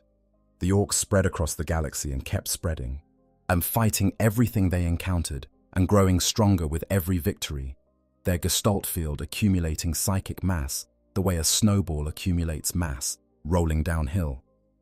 By the time humanity was building its first cities, the Orks had already been fighting galactic wars for tens of millions of years. This has a direct bearing on the question we're examining, because the Gestalt field that we've been discussing, this extraordinary mechanism of collective belief that bends reality around the Orks, is not a primitive or crude system. It is an engineered system designed by beings who understood the warp at a depth that makes the current Adeptus Mechanicus look like children playing with matches. The Old Ones knew exactly what the warp was and how it worked. They knew how psychic energy interacted with the immaterial dimension. They knew specifically what happens when you create enough of it and focus it with sufficient consistency. They designed the Orks to generate that energy continuously in massive quantities, in the most stable and least disruptible form possible. The simple, uncomplicated aggression of a species that was made to fight and knows it, and is fine with that. They designed the warphead mechanism as the focal lens for that energy, the way to take the diffuse gestalt and concentrate it into something directed. And they designed the connection to Gork and Mork, the twin gods, as the theological infrastructure that gives the gestalt its narrative framework and its points of contact with the deeper warp. This was not an accident. This was engineering of the highest order, which means that the Ork gestalt field is, in a very real sense, more sophisticated than it looks. It looks like brute force. It looks like the blunt instrument approach to psychic power. Throw enough of it at something and something will happen. But underneath the surface simplicity, it is a system specifically designed to interact with the most complex and fundamental levels of the warp structure. The Old Ones built it to work at the level where the rules are made, not just the level where the rules are applied. This is why the War of the Beast was as frightening as it was. The Beast, 6 prime Orks, whose combined psychic field was larger than anything the galaxy had seen since the original Krork armies of the war in heaven, had begun to approach, through the sheer scale of their war, the operational parameters that the Old Ones originally designed the Ork species to achieve. But the technology their mech boys produced during that conflict baffled the Adeptus Mechanicus, not because it was clever, but because it was operating at a level of psychic engineering that the Mechanicus's own tradition had no framework to analyze. In other words, when the Orks are at their most powerful, they are not just a large green army. They are the ghost of the Old One's greatest weapon, operating at the operational parameters for which it was designed. And those parameters include the capacity to reach into the deepest levels of the warp. Section 14. The Iron Hands at War and the Psychology of 10,000 Years. To properly understand what the Iron Hands would do in response to a greenskin resurrection of their Primarch, you have to understand what they have become in the 10,000 years since the Dropsite massacre. Or because what they have become is extraordinary, and also heartbreaking, and also exactly what Ferrus Manus would have made of them, which is to say that whether or not he would have approved is genuinely complex. They are machines, not metaphorically, not in the loose sense that soldiers sometimes train themselves into automatic behavior on a battlefield.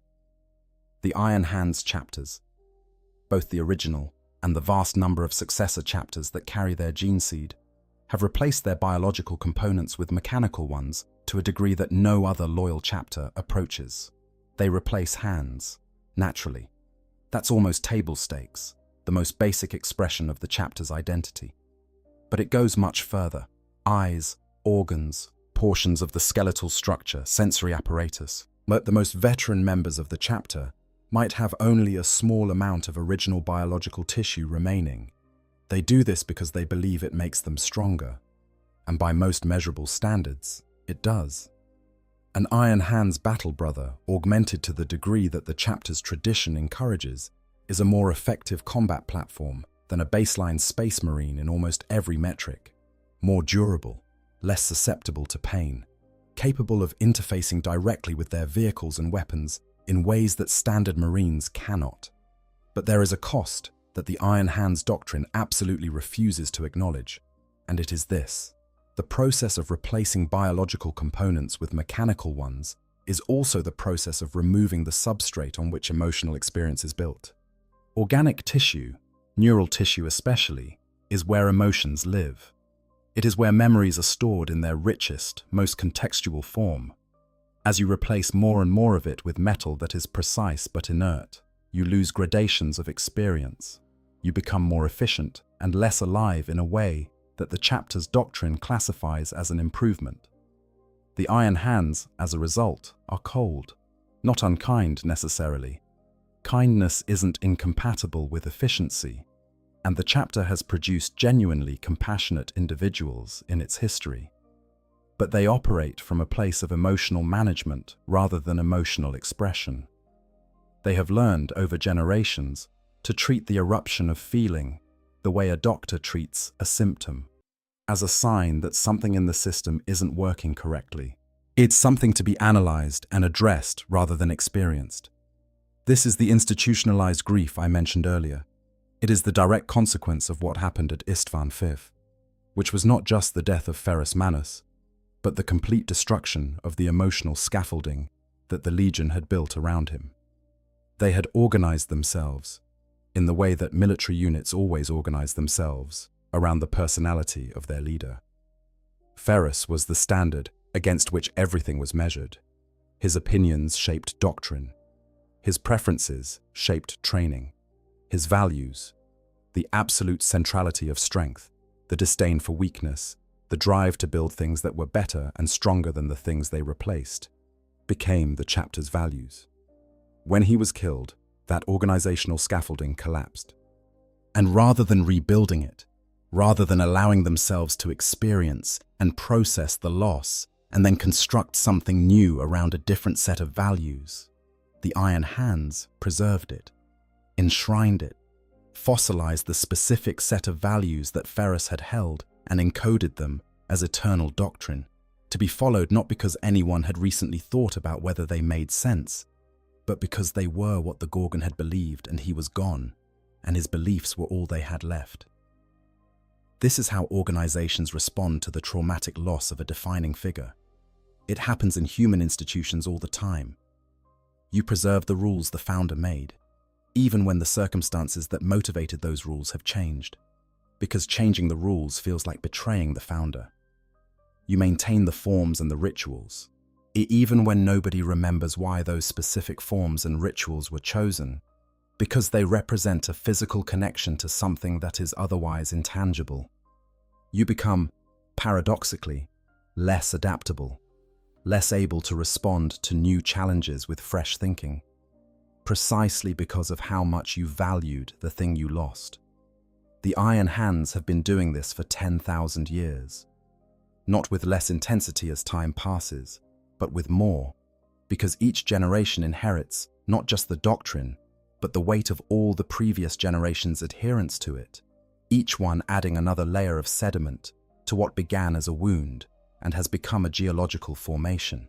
And underneath all of that, beneath the augmentations and the doctrine and the cold efficiency and the Hellfather's eternal vigil and Clan Cargill's watch on the mountain, there is still the wound, still the fact of what happened, still the Gorgon, absent for 10,000 years, leaving a shape in everything his sons are that they will not name.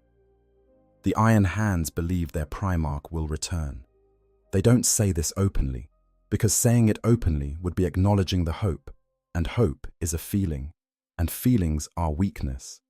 But Clan Cargill watches the mountain. The Hellfather watches the skull. The Gorgons forge on Medusa, the most sacred forging site on the planet, has been maintained and improved by every generation of Iron Hands tech marines, by you kept in operational perfection against the day when the hands that forged at it first will return to forge again. They are waiting. They will not admit they are waiting, but they are waiting. Section 15. The Great Rift and what it changed. The opening of the Great Rift, the Cicatrix Maledictum, at the end of the 41st Millennium, changed everything about the psychic climate of the galaxy, and not in ways that are simple to summarize. The rift is a wound in reality, a vast tear in the fabric of the material universe that runs nearly the entire breadth of the galaxy, through which the warp bleeds directly into real space. The barrier between the immaterial and the material, which had been the fundamental structural constraint on how much warp-based phenomena could affect the physical universe, became dramatically thinner overnight. While for the Iron Hands, this was significant. The lore records that with the creation of the Great Rift, many in the chapter believed the time of their Primarch's promised return had come. The Wardens of Gorgon's Forge began working harder than ever to unravel the Forge's secrets, preparing for the moment of return. Even the coldest and most mechanically augmented of the Iron Hands, those who had most thoroughly internalized the doctrine that emotion was weakness, found themselves feeling something that they had not let themselves feel in a very long time. For the Orks, the Great Rift was something else entirely. It was an invitation. The opening of the rift produced, among many other effects, a widespread acceleration of psychic phenomena across the galaxy. As psychers, who had previously operated at modest levels of power, found themselves suddenly amplified. New psychic mutations appeared in populations across the Imperium. The warp bled into real space in ways that made its rules more applicable to material events, and the material world's rules less constraining on immaterial phenomena. For the Ork Gestalt field, which has always operated at the boundary between the material and the immaterial, pressing against the warp from the real space side, the thinning of the boundary was an amplifier. The same amount of collective Ork belief operating in the post-Rift galaxy now has more direct access to the immaterium than it did before. The Gestalt field's effects are more pronounced. The range of phenomena it can produce has expanded. And Gaz-Kul, the prophet of Gork and Mork, is in the galaxy right now, building toward his Ragnarok. His personal trajectory is toward the largest Ork mobilization in galactic history, larger even than the War of the Beast, large enough that he believes it will pull the Ork gods themselves into physical manifestation. He has already, in recent years, been killed and resurrected by Grotznik, who used a power generator existing simultaneously in the material and immaterial dimensions to bring Gazkul back bigger and more powerful than before. The Ork prophet has personal experience with the mechanisms by which consciousness and warp energy interact across the boundary of death. This is the context in which we're asking the question. Not a static universe where the rules have been settled for 10,000 years.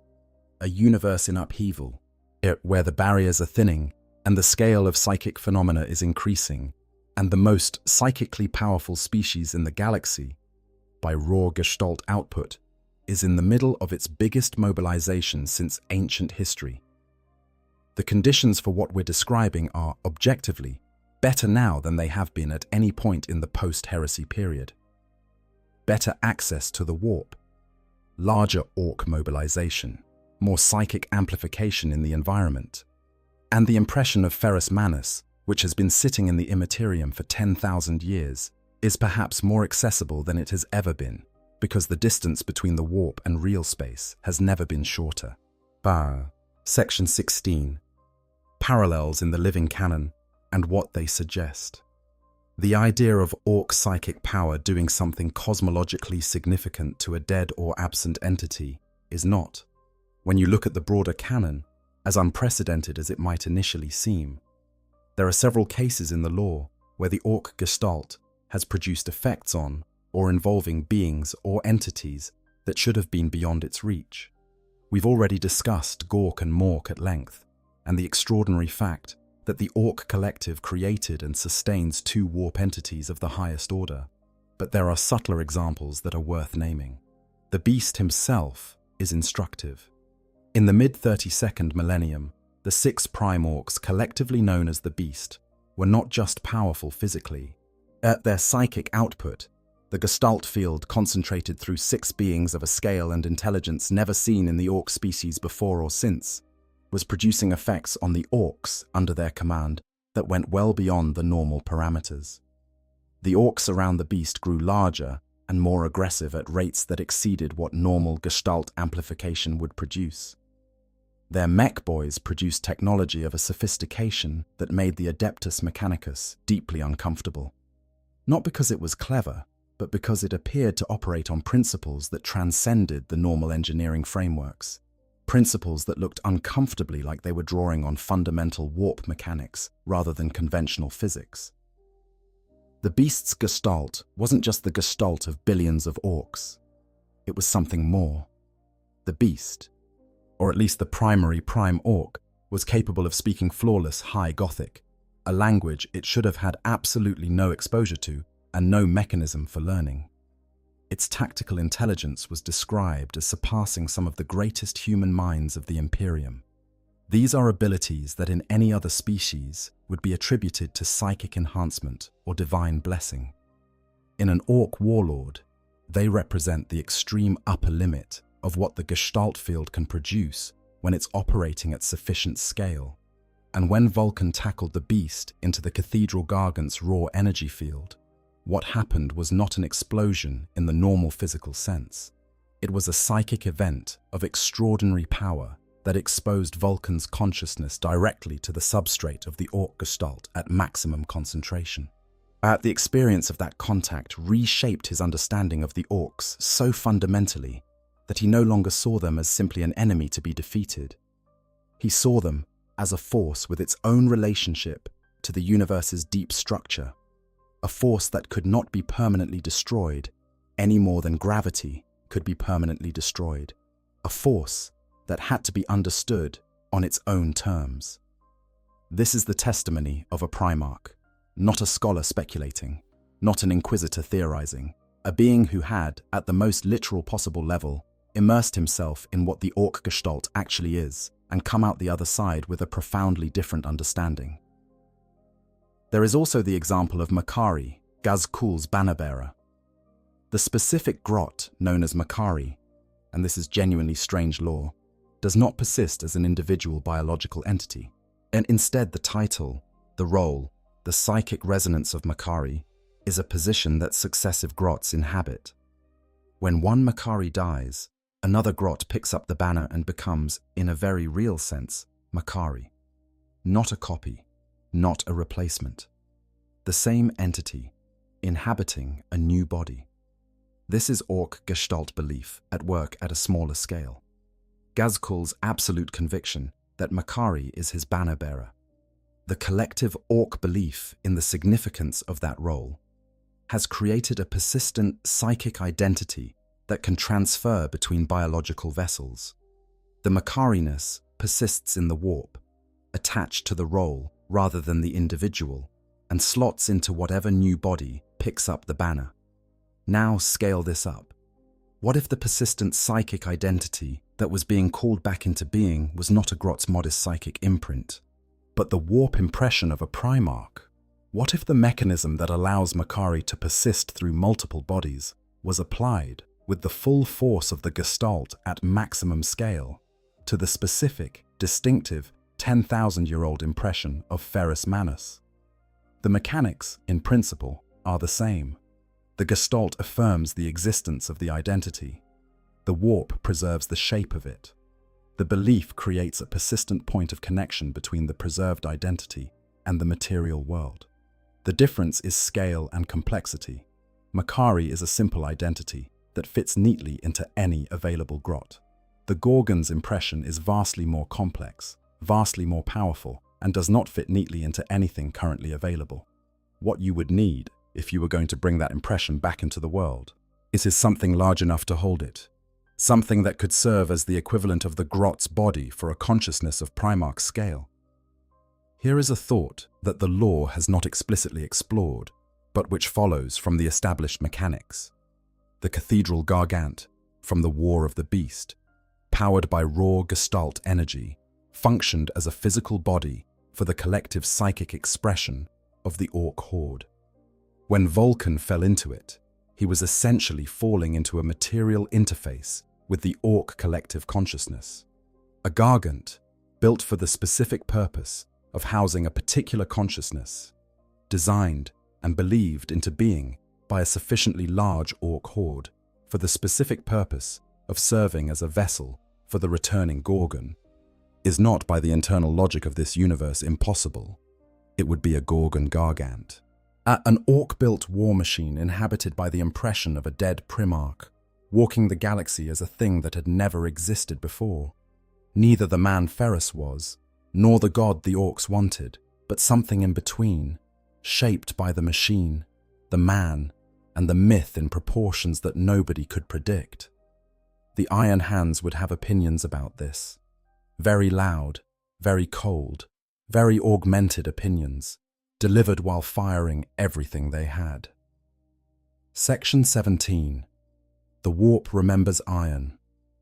Let me take you back to the skull one more time, because there is something about that image that I find genuinely haunting, and I want to sit with it for a moment before we close.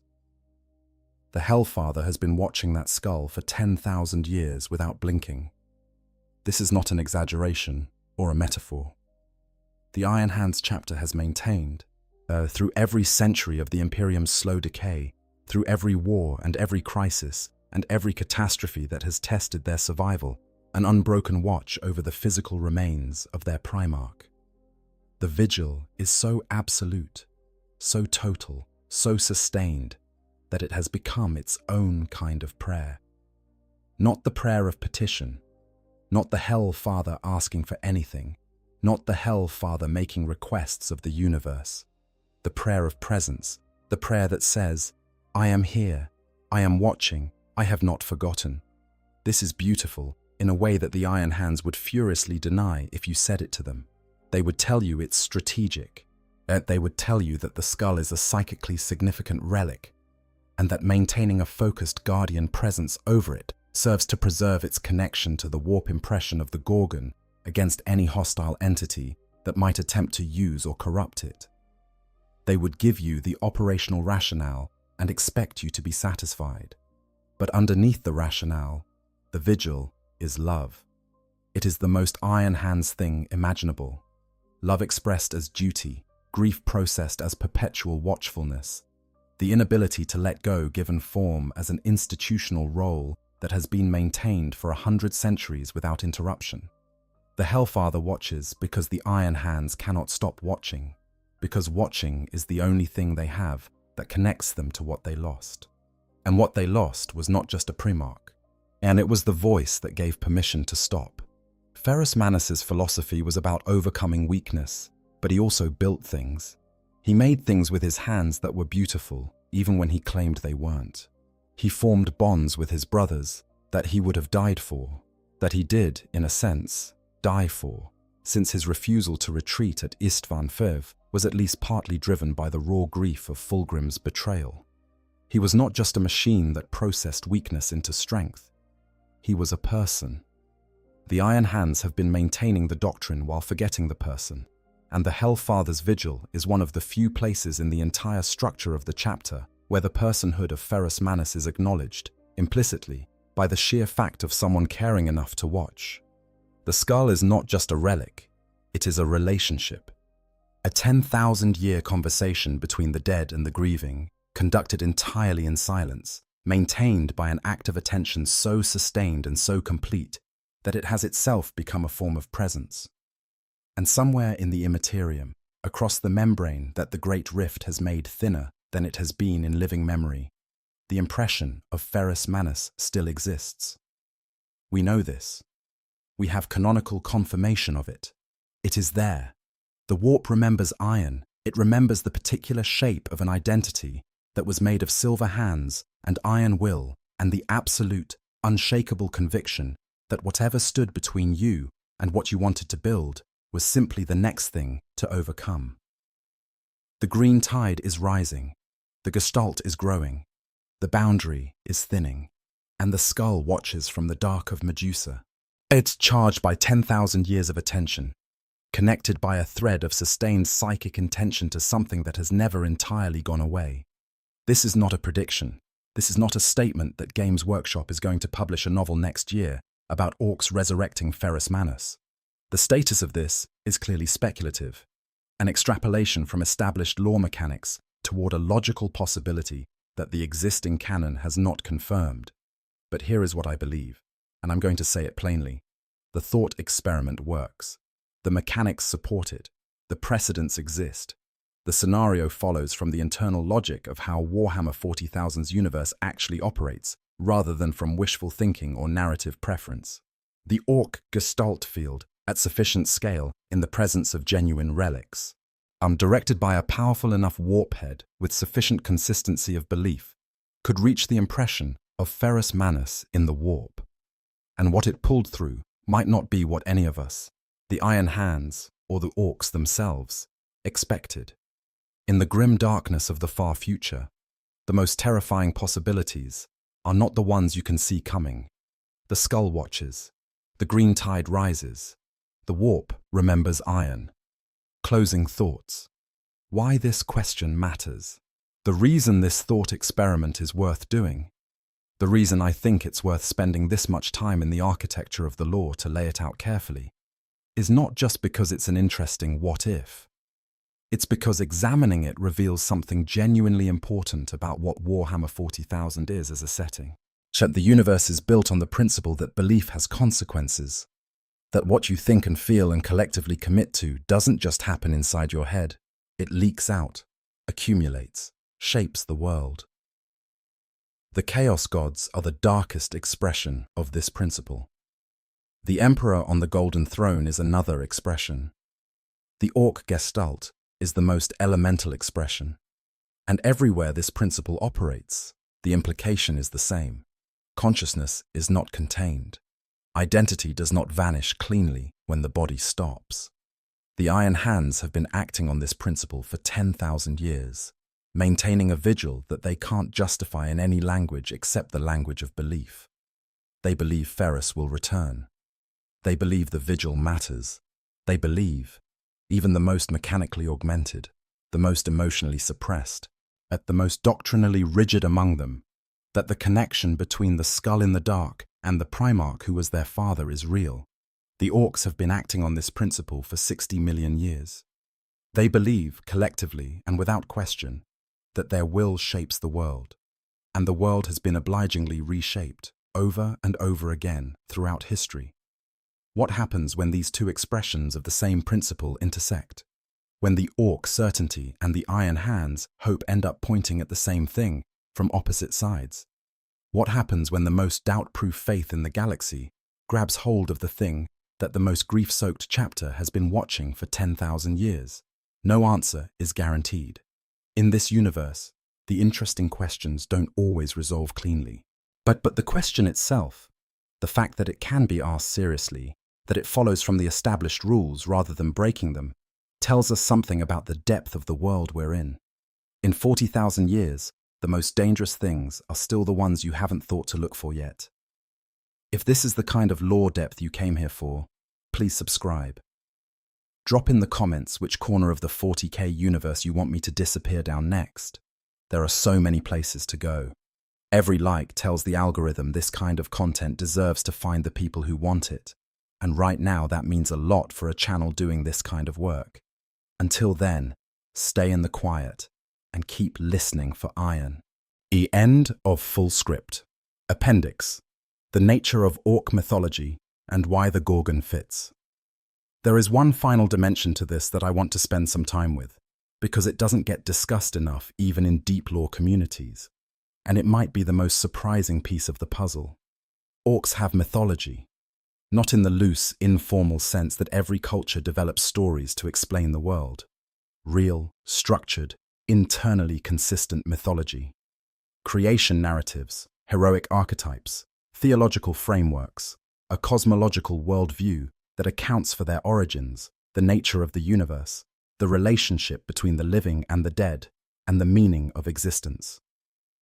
It's just that Orc mythology is so thoroughly saturated in violence and physical comedy that most outside observers don't recognize it as mythology at all. But they see orcs arguing about whether Gork or Mork hit harder and assume it's just colorful nonsense. They miss the structure underneath the surface. The Orc creation myth is, Gork hit Mork in the gob and made the world out of his tooth. This is structurally identical to dozens of creation myths from human cultures. The world created from the body, or a body part of a cosmic entity, the act of creation inseparable from an act of conflict. The difference is tonal. The Orc version is not reverent or solemn. It's reported with the same enthusiasm an Orc would use to describe a good scrap in the pub. But the underlying narrative structure is the same, from primordial conflict, existence. Orc mythology also has hero archetypes, the great war bosses of legend whose deeds are remembered and celebrated and grown in the telling over centuries until they become something between historical record and divine narrative. The War of the Beast produced exactly this kind of mythology making. The beast himself, already an extraordinary figure in any objective historical account, became, in Orc collective memory, something even larger. A figure so vast that no single Orc brain could hold all of him, split into 6 aspects, not because the historical reality was 6 Orcs, but because 6 Orcs was the right mythological structure for the scale of the story being told. And here is where it connects to Ferrus Manus. Orcs, in their mythology, have room for figures who are not Orcs. And the best enemies of the Orcs, those opponents who fought them hard enough, impressively enough, that the Orcs incorporated them into their own mythological framework, exist in the Gestalt as heroic adversaries who confer honor by the quality of the opposition they provide. Yarrick is the most explicit recent example. An old human soldier in a hat who has been fighting Orcs for decades and who Gaz-Kul won't kill because killing him would end the story. And Orcs love stories about good fights more than they love winning them. But the Gestalt also has deeper, older structures. There are what the Orcs call things that are not quite their own stories, but that overlap with them. Encounters with beings of such power and such impressive incomprehensibility that the Orcs' mythology absorbed them and made them into something. Is the Emperor of Mankind is in there somewhere, as the big golden boss who makes all the soft ones brave. The Necrons are in there as something close to monsters, the ancient enemies whose metal bodies you can break, but who just get up again. The ones who made the first great war, and who the Orcs exist specifically to remember how to fight. What do the Orcs know of Ferrus Manus specifically? Almost certainly very little in the 41st millennium. His death happened 10,000 years ago, and the campaigns of the Iron Hands since the heresy have produced countless encounters with the green-skinned species, but nothing that would have elevated the Gorgon specifically in Orc collective memory in the way Yarrick has been elevated. But the thing about the Warp and the Gestalt is that they don't require conscious knowledge to work. The Gestalt field is not a database of things individual Orcs have consciously learned and recorded. It is the sum of all Orc psychic experience, including the deep, genetically encoded history of 60 million years of conflict, including the impressions left by battles fought in the War in Heaven when the Orcs were Krorks and the universe was younger and the psychic field was perhaps stronger than it has ever been since. The Orks do not remember the war in heaven, not consciously. The species' oral tradition doesn't reach that far, and the genetic encoding that gives them their techno-intuition is specific to construction and combat rather than history. But in the deep, warp-side structure of the Gestalt, in the layer of collective psychic memory that has been accumulating since the Old Ones first made the Krorks and sent them to war, there may be impressions of that first great conflict. There may be impressions of the first time the Old Ones' weapons encountered something that fought back with everything it had. There may be impressions of what it felt like to go up against enemies with necrodermis bodies that could be broken but wouldn't stay broken, enemies with silver metal limbs and the refusal to acknowledge defeat. Impressions that are not memories, exactly, but templates. Shapes in the deep architecture of Ork collective psychology that still carry the outline of what they were formed against 60 million years ago. Ferrus Manus, with his necrodermis-coated hands, is in a certain sense a direct successor to the entities the Orks were originally engineered to fight. The Necron body plan that Asirnoth apparently embodied, that liquid silver metal that can flow and reshape and regenerate, was the signature material of the enemy the Orks were designed to destroy. And somehow, impossibly, that same material ended up covering the hands of one of the most powerful individuals the galaxy produced in the 10,000 years before the heresy. There may be something in the deep structure of the Ork Gestalt, something old and encoded and beyond the reach of any individual consciousness to access or articulate, that recognizes what Ferrus was, not as the Gorgon, not as a Primarch, but as something that carries in its physical signature an echo of the oldest enemies the Ork race was made to fight and defeat, which would mean that the resonance between the Ork Gestalt and the warp impression of Ferrus Manus is not only structural, not only a matter of compatible personality types and aligned values, but ancient, pre-conscious, written into the deepest layers of what the Orks are before any individual Ork ever thought a single conscious thought. This is speculation. But it is speculation grounded in the specific, documented details of the lore. The Orks, as engineered weapons against the Necrons, the silver necrodermis nature of Ferrus's hands, the depth of the Ork Gestalt field, and its ability to access material older than conscious memory. It is speculation that follows the internal logic of the universe rather than contradicting it. And in a universe where beliefs are real and old patterns never entirely vanish, and the bones of 60 million years of conflict are still present in the psychic fabric of the galaxy, ancient resonances have a habit of making themselves felt at the most unexpected moments. The skull is still there. The vigil continues. The tide is green, and it is rising. And in the deepest and oldest layer of the Ork collective unconscious, below the wag, below the memory of any individual battle, down in the archaic bedrock where 60 million years of encoded history lives, there is the shape of a conflict that was never really resolved. An old war, an ancient enemy, a particular kind of silver, living metal that the Orks were specifically made to destroy. Some fights, it turns out, take a very long time to finish. Some things that were killed just don't know it yet. Script. Total. 20,000 plus words. Written for Q. On 40,000. All lore claims, verified against Warhammer 40,000 wiki, Lexicanum and fandom sources, Bell of Lost Souls, and Black Library sources including Master of Mankind, the Horus Heresy series, and the Beast Arises series. Speculative elements are clearly labelled throughout. A final meditation on the nature of returning. The 41st millennium is not kind to things that come back. It is not, in fact, kind to anything. But there is a particular cruelty that it reserves for returns, for resurrections, revivals, the restoration of things that were lost. Not the cruelty of indifference, but the more specific cruelty of changed circumstances. The universe does not pause while you are gone. It continues indifferently. And what it continues into is never the world you left. Rabut Gilliman came back. He was put in stasis by an impossible poison from a traitor's blade, held in a dying half-life on Macragge for 500 years, while the universe changed around him, and then brought back by a Primarch's resilience and a desperate need for hope.